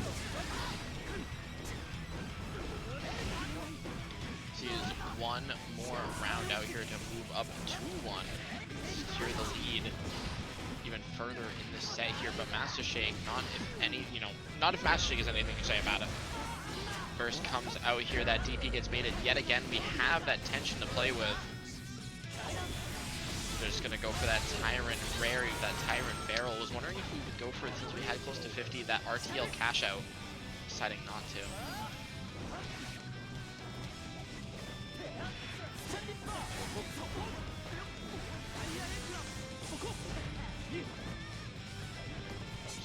it out here. Very just kind of patient, neutral game plan here. Just kind of throwing out options, seeing what's going to kind of happen. Throwing out a stun dipper. We want to win now, I guess. Nice DP out, but we got to be careful. I'm liking Jeek. One thing I'm really liking is I'm like, the second we see that DP come out, seeing that Coffee Fields just really starts to play a bit more ranged.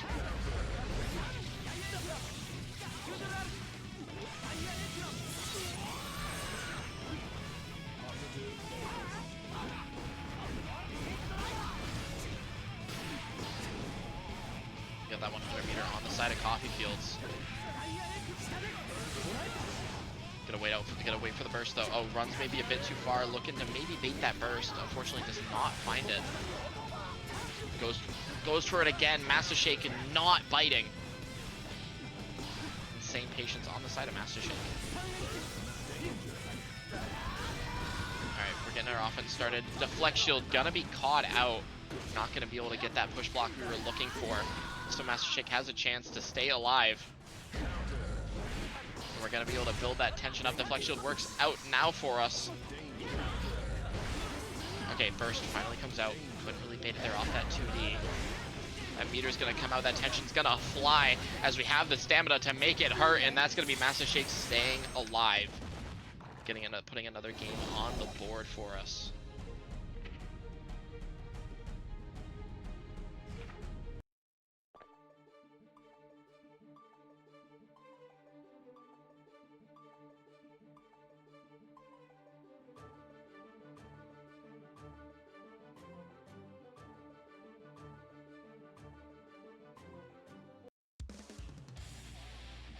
Alright, heading into our next game here. Set's not over just yet. Master Shake got 2, and I'm pretty sure it might be 2 as well. It might be a game 5, chat. Feel free to correct me out here as I look at the overlay. But right now, seeing Coffee Fields trying to take advantage of those projectiles to try to keep Master Shake out. Not truly being successful. Now we're just jailed in the corner, but we find what we're looking for. No stamina on the side of Master Shake, so we need to play very, very careful. Like that, we just opt to escape the corner. Oh, DP finds its mark. The second hit gonna hit. We bait the burst out from that far away. Unfortunately, not gonna be able to punish it. Danger, gotta be look out for that. All of our tension is gonna go away here soon enough. Just goes for the food drag. We're able to punish it because we did block that standing. It's less plus. Oh, unfortunately the close slash moves out there for Master Shake. So now we're just gonna get that good old combo from Coffee Fields to move on to. I want to say it might be set point on the side of Coffee Fields. I want to say. Either way, tension is high right now for, I mean, honestly, for both of these players. You know, potentially Master Shake's last lease on life. So that DP coming out works out for us. There's that throw. We have that stamina building back up, but there's that other DP, you know, responds in kind. You got one, I got one too. We have the stamina to play with. Yet we spend it. Goes for that 5k confirmed. Probably going to try to go to the RTL, but it kind of whiffs out here. So right now we see it. Kind of a read from Coffee Fields, just going for that charge stun edge, just knowing that the DP was barely going to whiff out. We spend that burst, we want to win. Maybe a bit of a risky burst considering the meter situation. That's going to be Master Shake taking advantage of it, and now Coffee Fields does not have burst for potentially the last round of the set. If this is a game 5, this is the double Luigi here.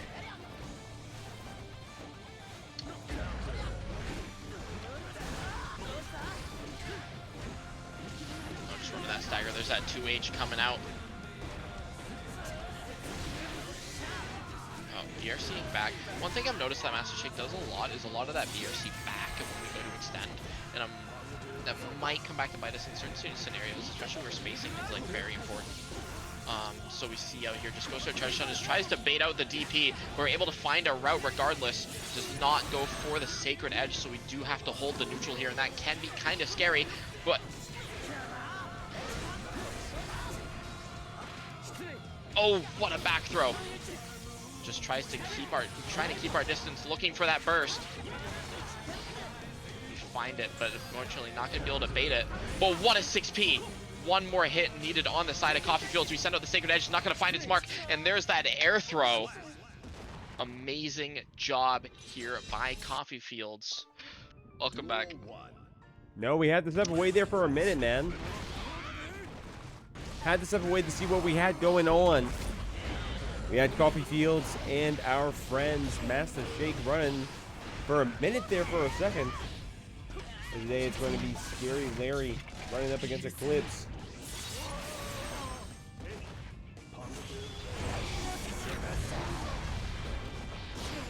All right, here we go. Get that JH going. Scary Larry looking quite terrifying at the moment. As getting a little nice JHJE conversion to end off that round here. But Eclipse not to go quietly into the night, using those exhibitions as a little bit of a warm-up. Getting those that universe going, getting the routes. It's gonna hurt.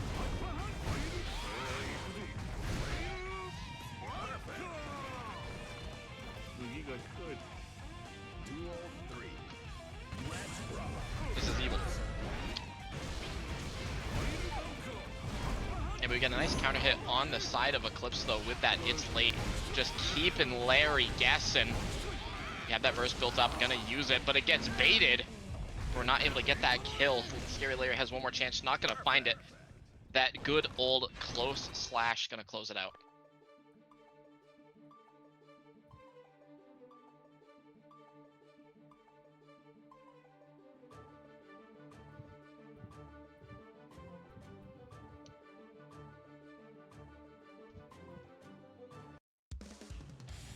Medikit, I don't know how I'm feeling, man. I'm thinking we need to see more of this Slayer out here, this Eclipse, this... I don't know who they're a fan of. Maybe not Daiwa Scarlet. I think they're a fan of Devil May Cry. Mankind knew that. It's that Devil May Strive energy. As we head into our next game here. The Eclipse cooking up, hitting that. Oh, but that 2S gonna block out the Master's Hammer. And there we go. We're into the corner. It's now time for the Jealousest of Rages as we deal with all of this pressure. We got all of that Morha cheek. It's so, so scary.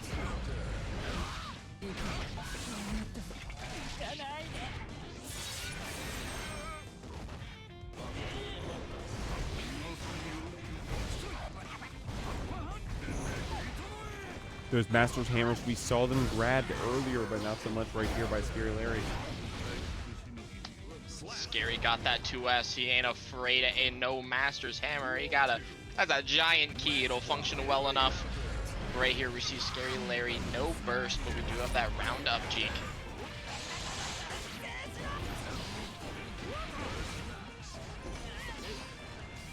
Oh, not gonna be able to get that the key grab yet again, but it's a-okay. We're running that key grab pressure. Eclipse definitely gonna want to press here. We're able to escape with that Hand of Doom here.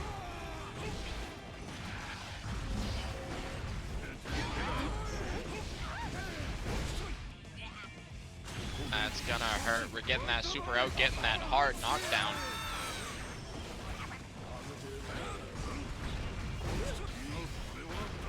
Not able to get a cross up here. Eclipse has a chance to need one more clean hit. Scary Larry does have that round lead though, but that 2S, man, if you can predict it like that, that's all you need. Yeah, it's an insanely strong option. Like, delay 2S actually beats most of, I mean, if they don't space it out, Slayer pressure, but what a 2S yet again. Just guessing it out every time, really, for the most part.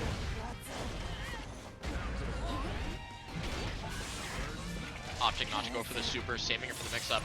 Wondering if we're going to see a door super here. Eclipse has a chance to deal with it, but end up getting caught out by the 5H, and that's going to be another Scary Larry game. Evening up 1-1 right now.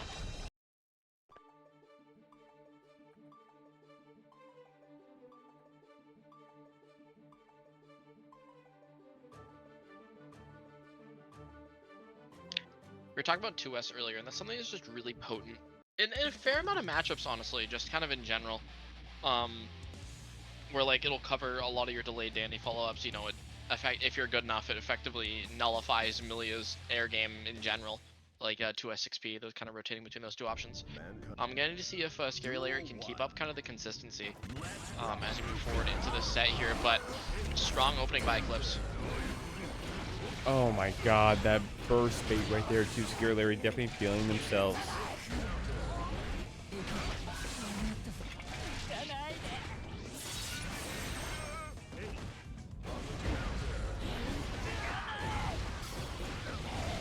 Oh, there we go, getting that cinematic super watch my cutscene as we get sent through the wall.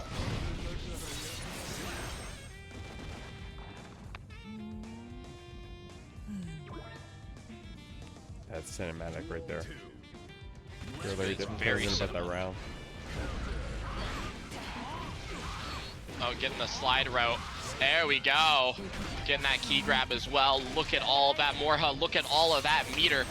So much of that red on Slayer's side. Just gotta be careful though, not to walk into the Don's Eye, and then our burst gets baited. Scary Larry ending it off with that same cinematic super. It's a similar situation as to what we've seen before. Second burst, same as the first. Show me the slash.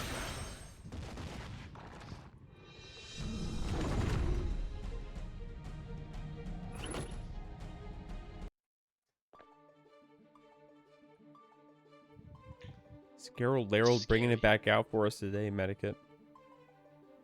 Indeed, Larry is indeed scary. Looking at that burst bait, amazing performance as well.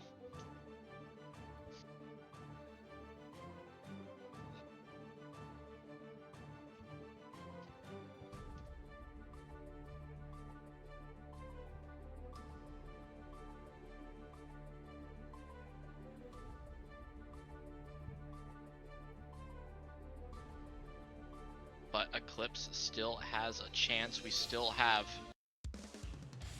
still got one more game to go at minimum, so we can get to our losers finals position. But, Scarled Lerald been on point with those 2S's, with those options being presented. Duel 1. So we're just gonna see if we're able to keep up that level of consistency. Oh, nice back into Doom backdash by Eclipse here. Yeah, gonna go for the power bunker loop, gonna cash out on all that damage. Get that Pobo, but I mean, we do have burst, we do have 50 tension, we do have all that yellow gauge on the side of Scary. So just gotta be careful. There's that YRC come out, but just gotta find that hit.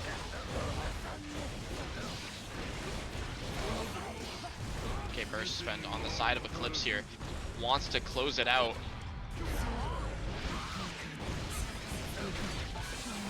But Scary Larry with a wonderful route here gets the hit, and we're gonna wall stick from that far away. Scary Larry on set point off an amazing conversion, getting all of that screen, all of that corner carry, sorry.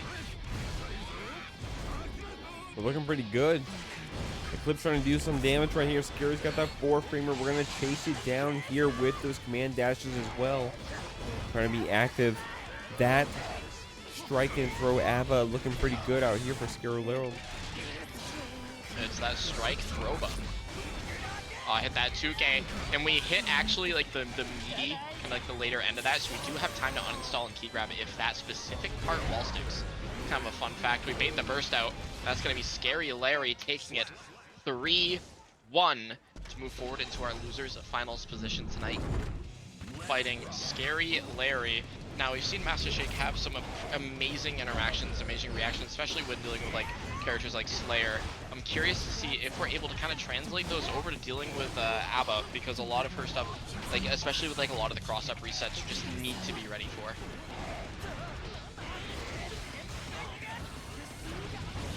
Burst gets baited. We're keeping the corner here. 5P gonna whiff out.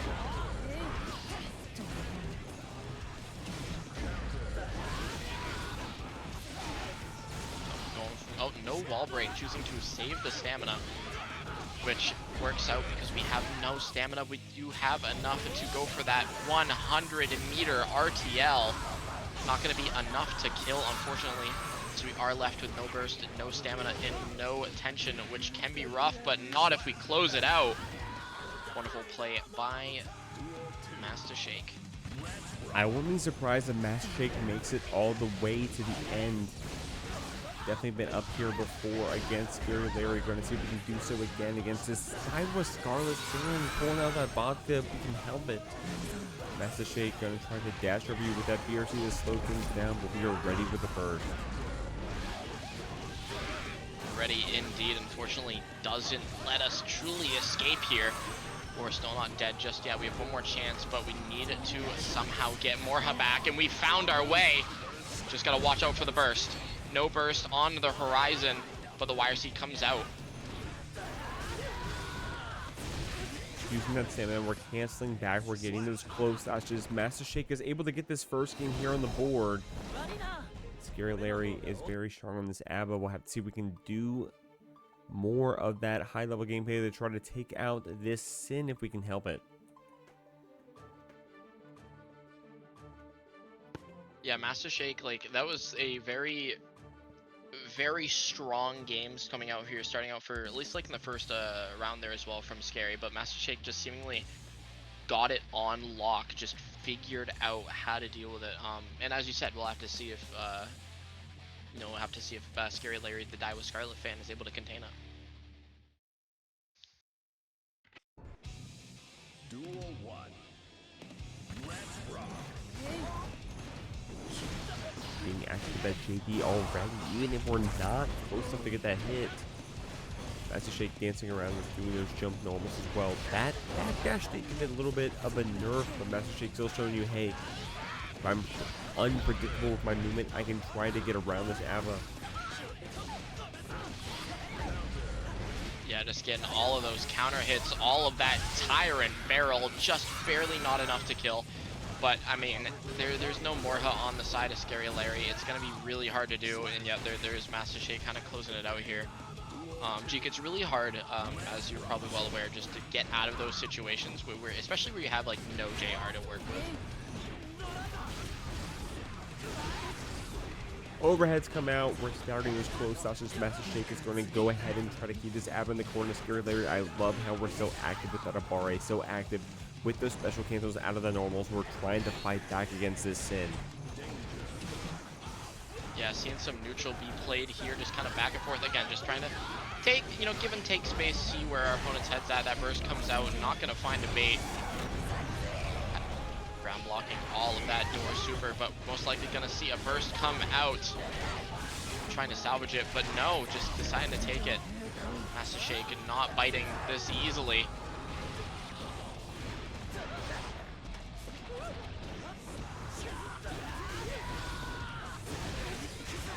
It works out for us as we believe. This should be enough. Barely not enough. We have one more chance. And that's going to be Master Shake going up 2-0 right now in losers finals, trying to get into that grand finals position to get the run back against Coffee Fields. Now, we've been here before. Coffee Fields has also gotten pretty far before as well. I can't say that Coffee Fields has been up on that winner's side before, but definitely feeling pretty good about where we're at now. Master Shake's going to have quite a few games to win if we're going to try to take out that grand finals. Coffee Fields, of course, feeling pretty good, but we got to talk about Scary Larry. I think this is one of the farthest that Scary Larry's ever been before here in a GP Academy. Definitely a very strong player. Definitely upgraded from that beginner status. We're here in this bracket, though. We're going to try and graduate if we can help it.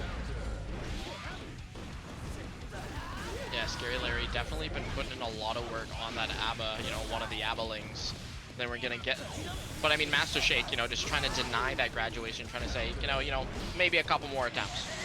But what a back throw by Scary Larry here. Getting all that Morha, getting all that red gauge. Get that wall stick. We're gonna get actually no key grab coming out, so we're not gonna actually get enough to do a super here.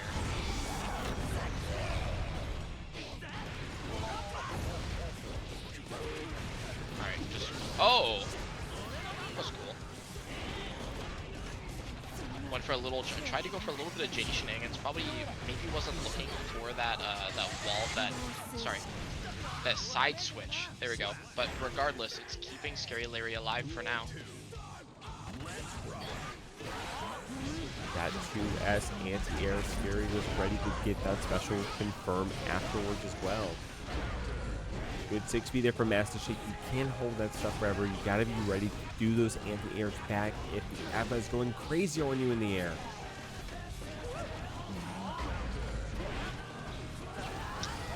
100% Scary Larry finding the tech out here. So now Master Shake doesn't have the stamina, but it's coming back and we're running all of that stagger. So Scary Larry needs to find a way to get in and stay in, because I mean, I'm looking at 100 tension. I'm looking at a full stick of butter gonna be spent out here.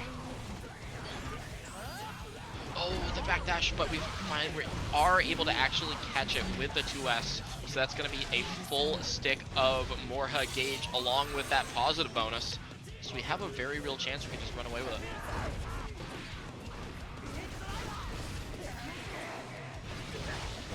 The Wire T buys us some time. Actually does have the defensive mechanics to spend first the Wire T. Now we have the first to follow up as well. We're trying to get one more hit to close it out. Good tech right there from Scary Larry, trying to get that follow-up, and it's going to be the 6P. Things slowed down there a bit in more ways than one. Scary was able to get that game. Yeah, just a really well-placed 6P to kind of close that out.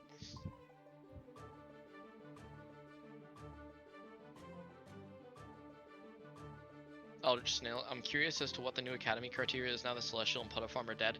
That is something that was talked about earlier on stream. I believe that's still being worked out, yeah. Yeah, we'll see. If you look at how the current Grand Blue Fantasy versus Beginner brackets are ran, I can't imagine it would be too different. It would probably be something along those lines. One thing that we're finding out about the current ranked mode and how Puddle Farm is ran, the premier third-party ELO system, there were some pretty big differences. So we're going to see how the ranked mode develops. Of course, it's been less than a week, of course, right? Like, we have no idea.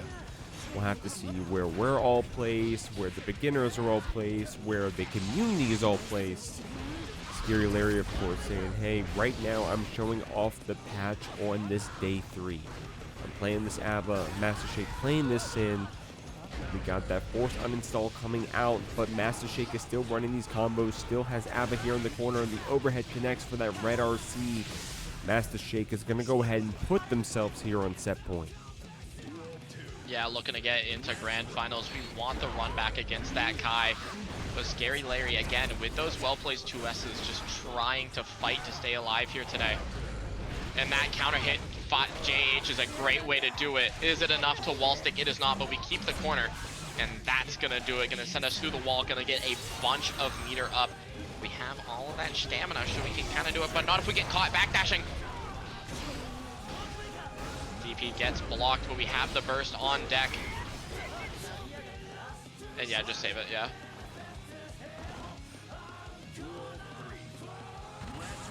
Last round, burst on each side. Scary still trying to show you that 2S. Master Shake still fighting back here on the Sin. Yeah, one thing I'm noticing as well is like Scary Larry will want to really place those Danzais just if you're anywhere near the screen, which can kind of, it works, but it also can kind of work to a lot of our detriment as well, because a lot of characters sometimes maybe get pushed out by the first hit. And so then you can kind of get punished on that side of it. But right now, Scary's having to deal with all of this Sin pressure. We have a low stamina, but end up getting caught out here, and I think this is going to be the end of it. No, we have one more chance. Commentary curse. We'll have to see if Scary is able to capitalize.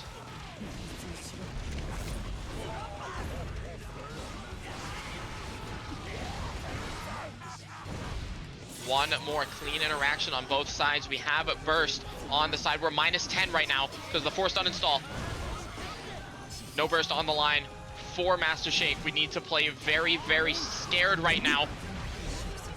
Oh man, good stuff. Trying to FD out those ABBA normals afterwards after that 2S hit you, but the follow-up 2S is going to be the one closing out that game. Scary Larry is up all of a sudden. Well, even I should say, Medic at 2-2. against Master Shake. Yeah, doing an amazing job staying alive. We're on game 5 now. Larry just playing very patient, calling out any attempts to try to escape, just running that stagger.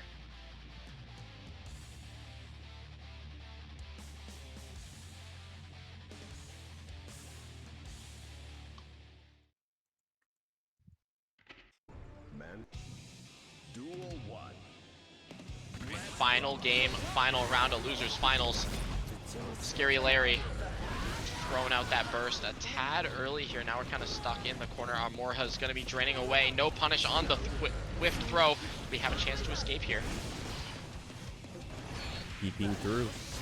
6B very active there in that neutral situation. Master Shake just walking up with that command normal, trying to keep Scary here in the corner. Good block from the overhead and good punish back from this ABBA. Scary Larry going to use that RC slowdown to try to get some more hits in. Doesn't get the burst, rather DP punish that we would hope for, but we do have this sim in the corner. We're getting those strike throws and the red RC is going to send it through. Yeah, that's a great position for Scary Larry, even though we do not have that burst. We do have the Morha, we do have that positive bonus, and we do have the Donzai hitting the second hit. Getting the launch, and now it's Scary. Shoes on the other foot. Now we are on set point for Scary Larry, starting us off with a nice slide under the far slash. Around Donzai gets the counter hit.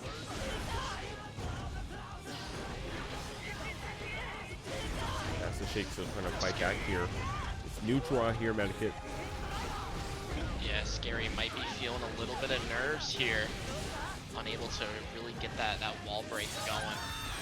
Gives Master Shake a chance. We have no stamina, so Scary can just kind of afford to play a bit more belligerent, because Sin definitely cannot afford to right now with no stamina. We do have 100 tension though.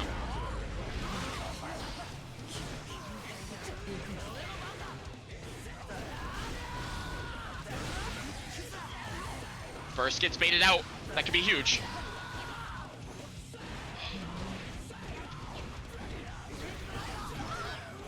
Okay, tech the throw. We have no stamina yet again. Have to play so safe.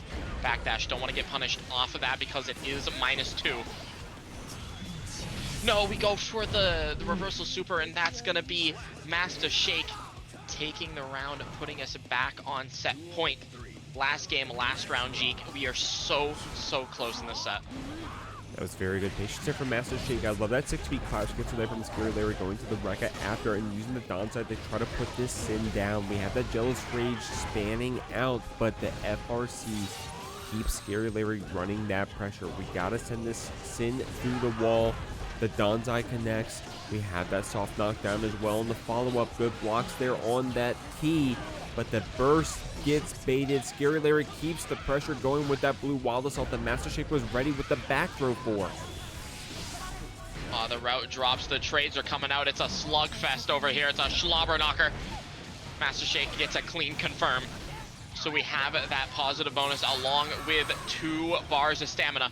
But we have a Scary Larry with that good little bit of yellow here. And the Wild Assault's going to do it. Scary Larry moves on to Grand Finals in a nail-biter of a final game against Master Shake. Wonderful performance. This far in the bracket, it's going to be Coffee Fields up against Scary Larry. Both of them top 8 in Jeek League academies before. Coffee Fields, of course, on this winner side today.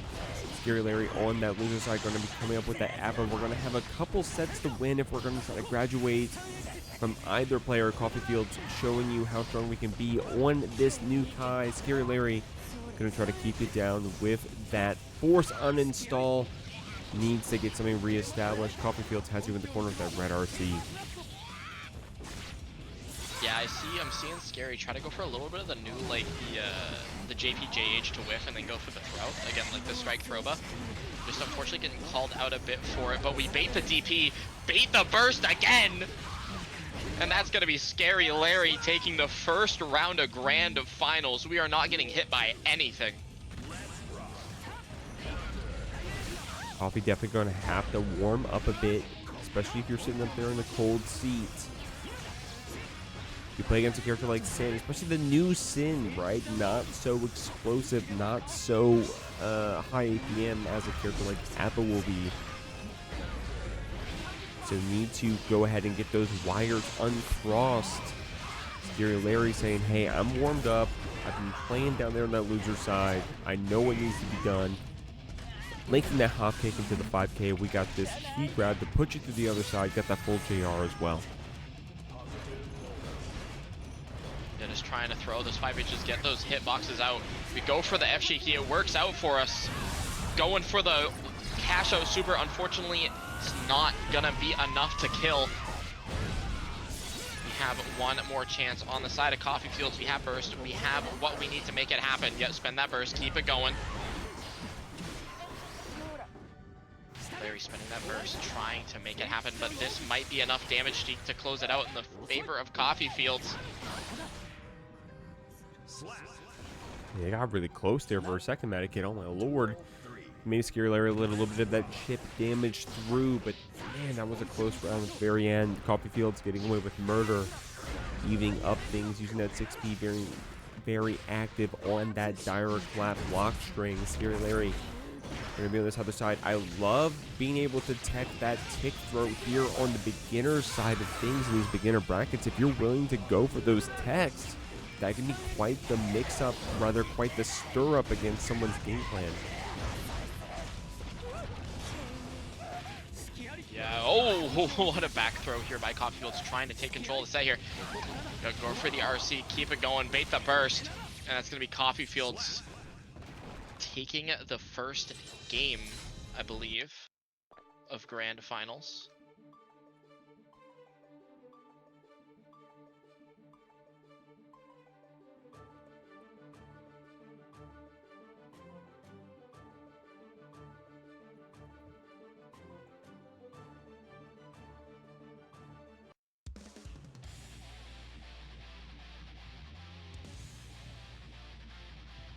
Coffee's pretty crazy out here on this Kai.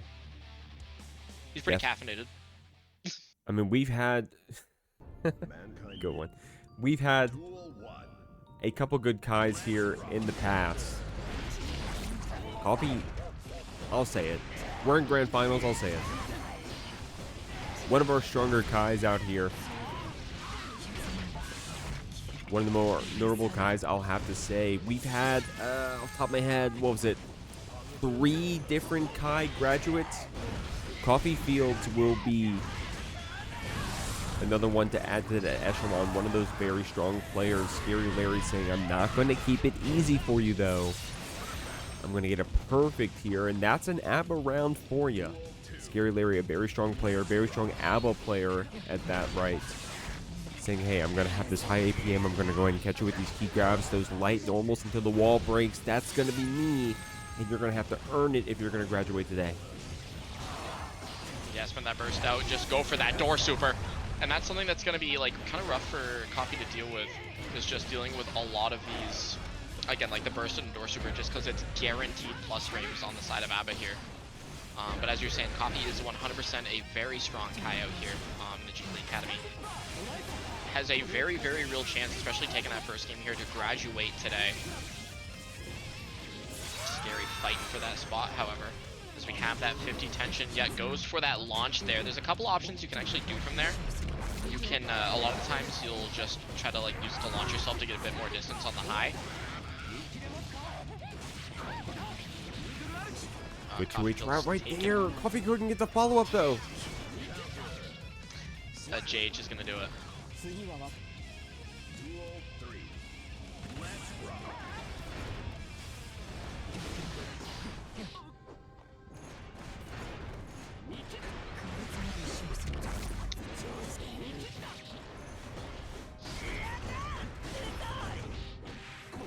Trying to enforce a lot of those hop kicks. Doesn't really work out for us. Get that forced to uninstall, but we tech the throw. We have another chance here. We have a meter to just keep it going. Yeah, there's that Rekka follow-up. No bit on the reversal, but we get to the wall break here. Gonna be getting all that positive bonus, all of that tension back to us. Trying to end this out before Coffee Fields can get that burst back.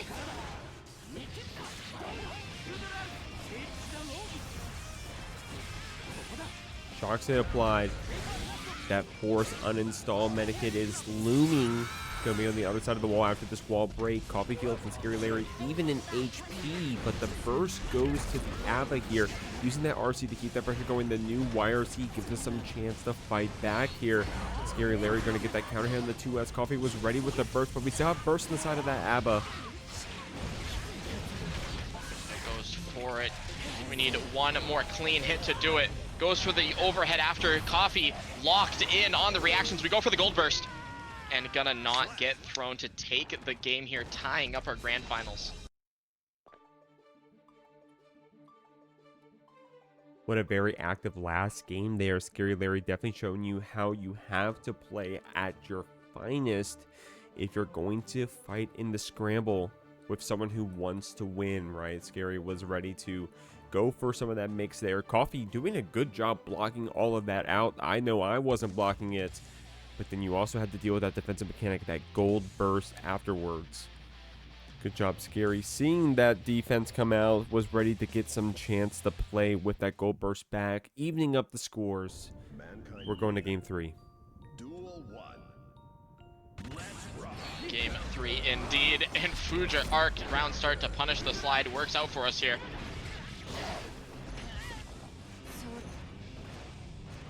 One thing I've noticed is, you see Coffee Fields kind of not really go a lot of the jump in route, just because knowing that Scary Larry is just really on point. These again, you see jump up, see the 6B come out, jump back a bit. Just really trying to work around these aerial options, like the anti-air options that Scary Larry is presenting. Damage right there from Coffee Fields on that Sacred Edge, though. Looking good. I like that falling down JK as well. Using all those jump normals to their best ability. We'd like to boil down some of our characters to a couple of buttons, especially a couple of jump normals, but Coffee Fields using that falling JK as a nice anti-air, or rather a air-to-air. I'm describing it poorly, Medikit, but point is that this guy is doing pretty well here. 100% agree with you, G. Right, we got Scary Larry forced into the corner with no more. Unfortunately, our Wild Assault does get sniped.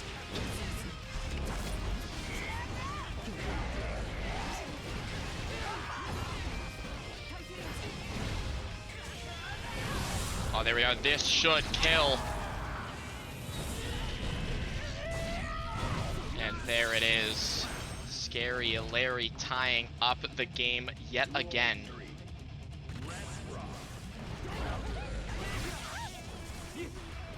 Toxic applied, keeping this ABBA here in the corner. Coffee's got some good damage to start us off, but Larry's fighting back out, going for that JR, using that Dawn's Eye.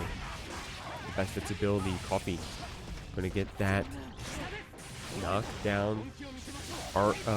Stun Dipper.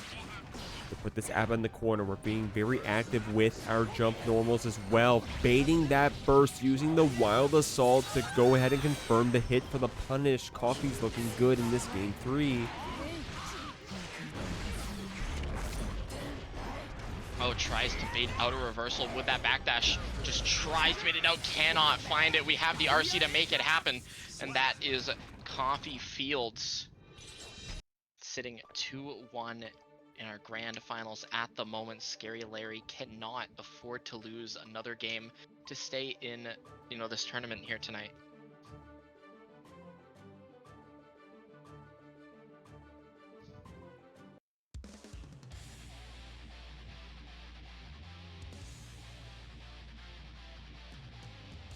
Coffee would have a couple games to win if we were going to stay up in this. Would like to see more of that ABBA. Scary would be our first ABBA graduate, I think. I know Medikit's excited about that one. Coffee Fields would be added to our tier of Kais that have graduated, but at this point you shouldn't think too much about the character that graduates. It's more of an on-player basis thing. It was a fun thing to keep track of at first, of who was the first X to Y, right? But at this point it's all about, hey, my individual growth. Have I made it through that competition echelon? Have I upgraded from those beginner brackets to those open brackets? Scary Larry saying, hey, that's me right now, homie. Gonna use this super to take out Coffee Fields, taking this first round of game 4.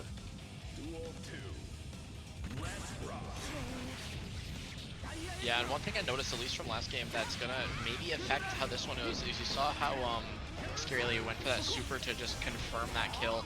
While that does work out, it also gives Coffee Fields that burst back just that bit faster. So you're seeing that burst come back at the moment as Scarily is just trying to defend for her life.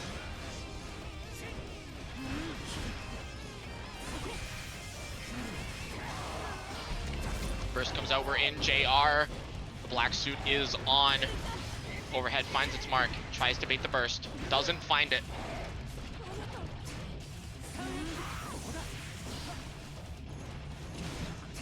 Larry does have that round advantage, but Medikit with that red RC. Oh my lord, I'm not blocking that cross up. Coffee Fields getting on the other side of you, getting that JS, putting themselves on tournament point, saying, hey, look, I'm feeling good about myself. I'm feeling good about my competitive experience. I'm going to try to go ahead and graduate to get out of this bracket. The Wild Assault is going to send Scary Larry through on this other side. We got that positive bonus cranking. We have that 100 tension built up.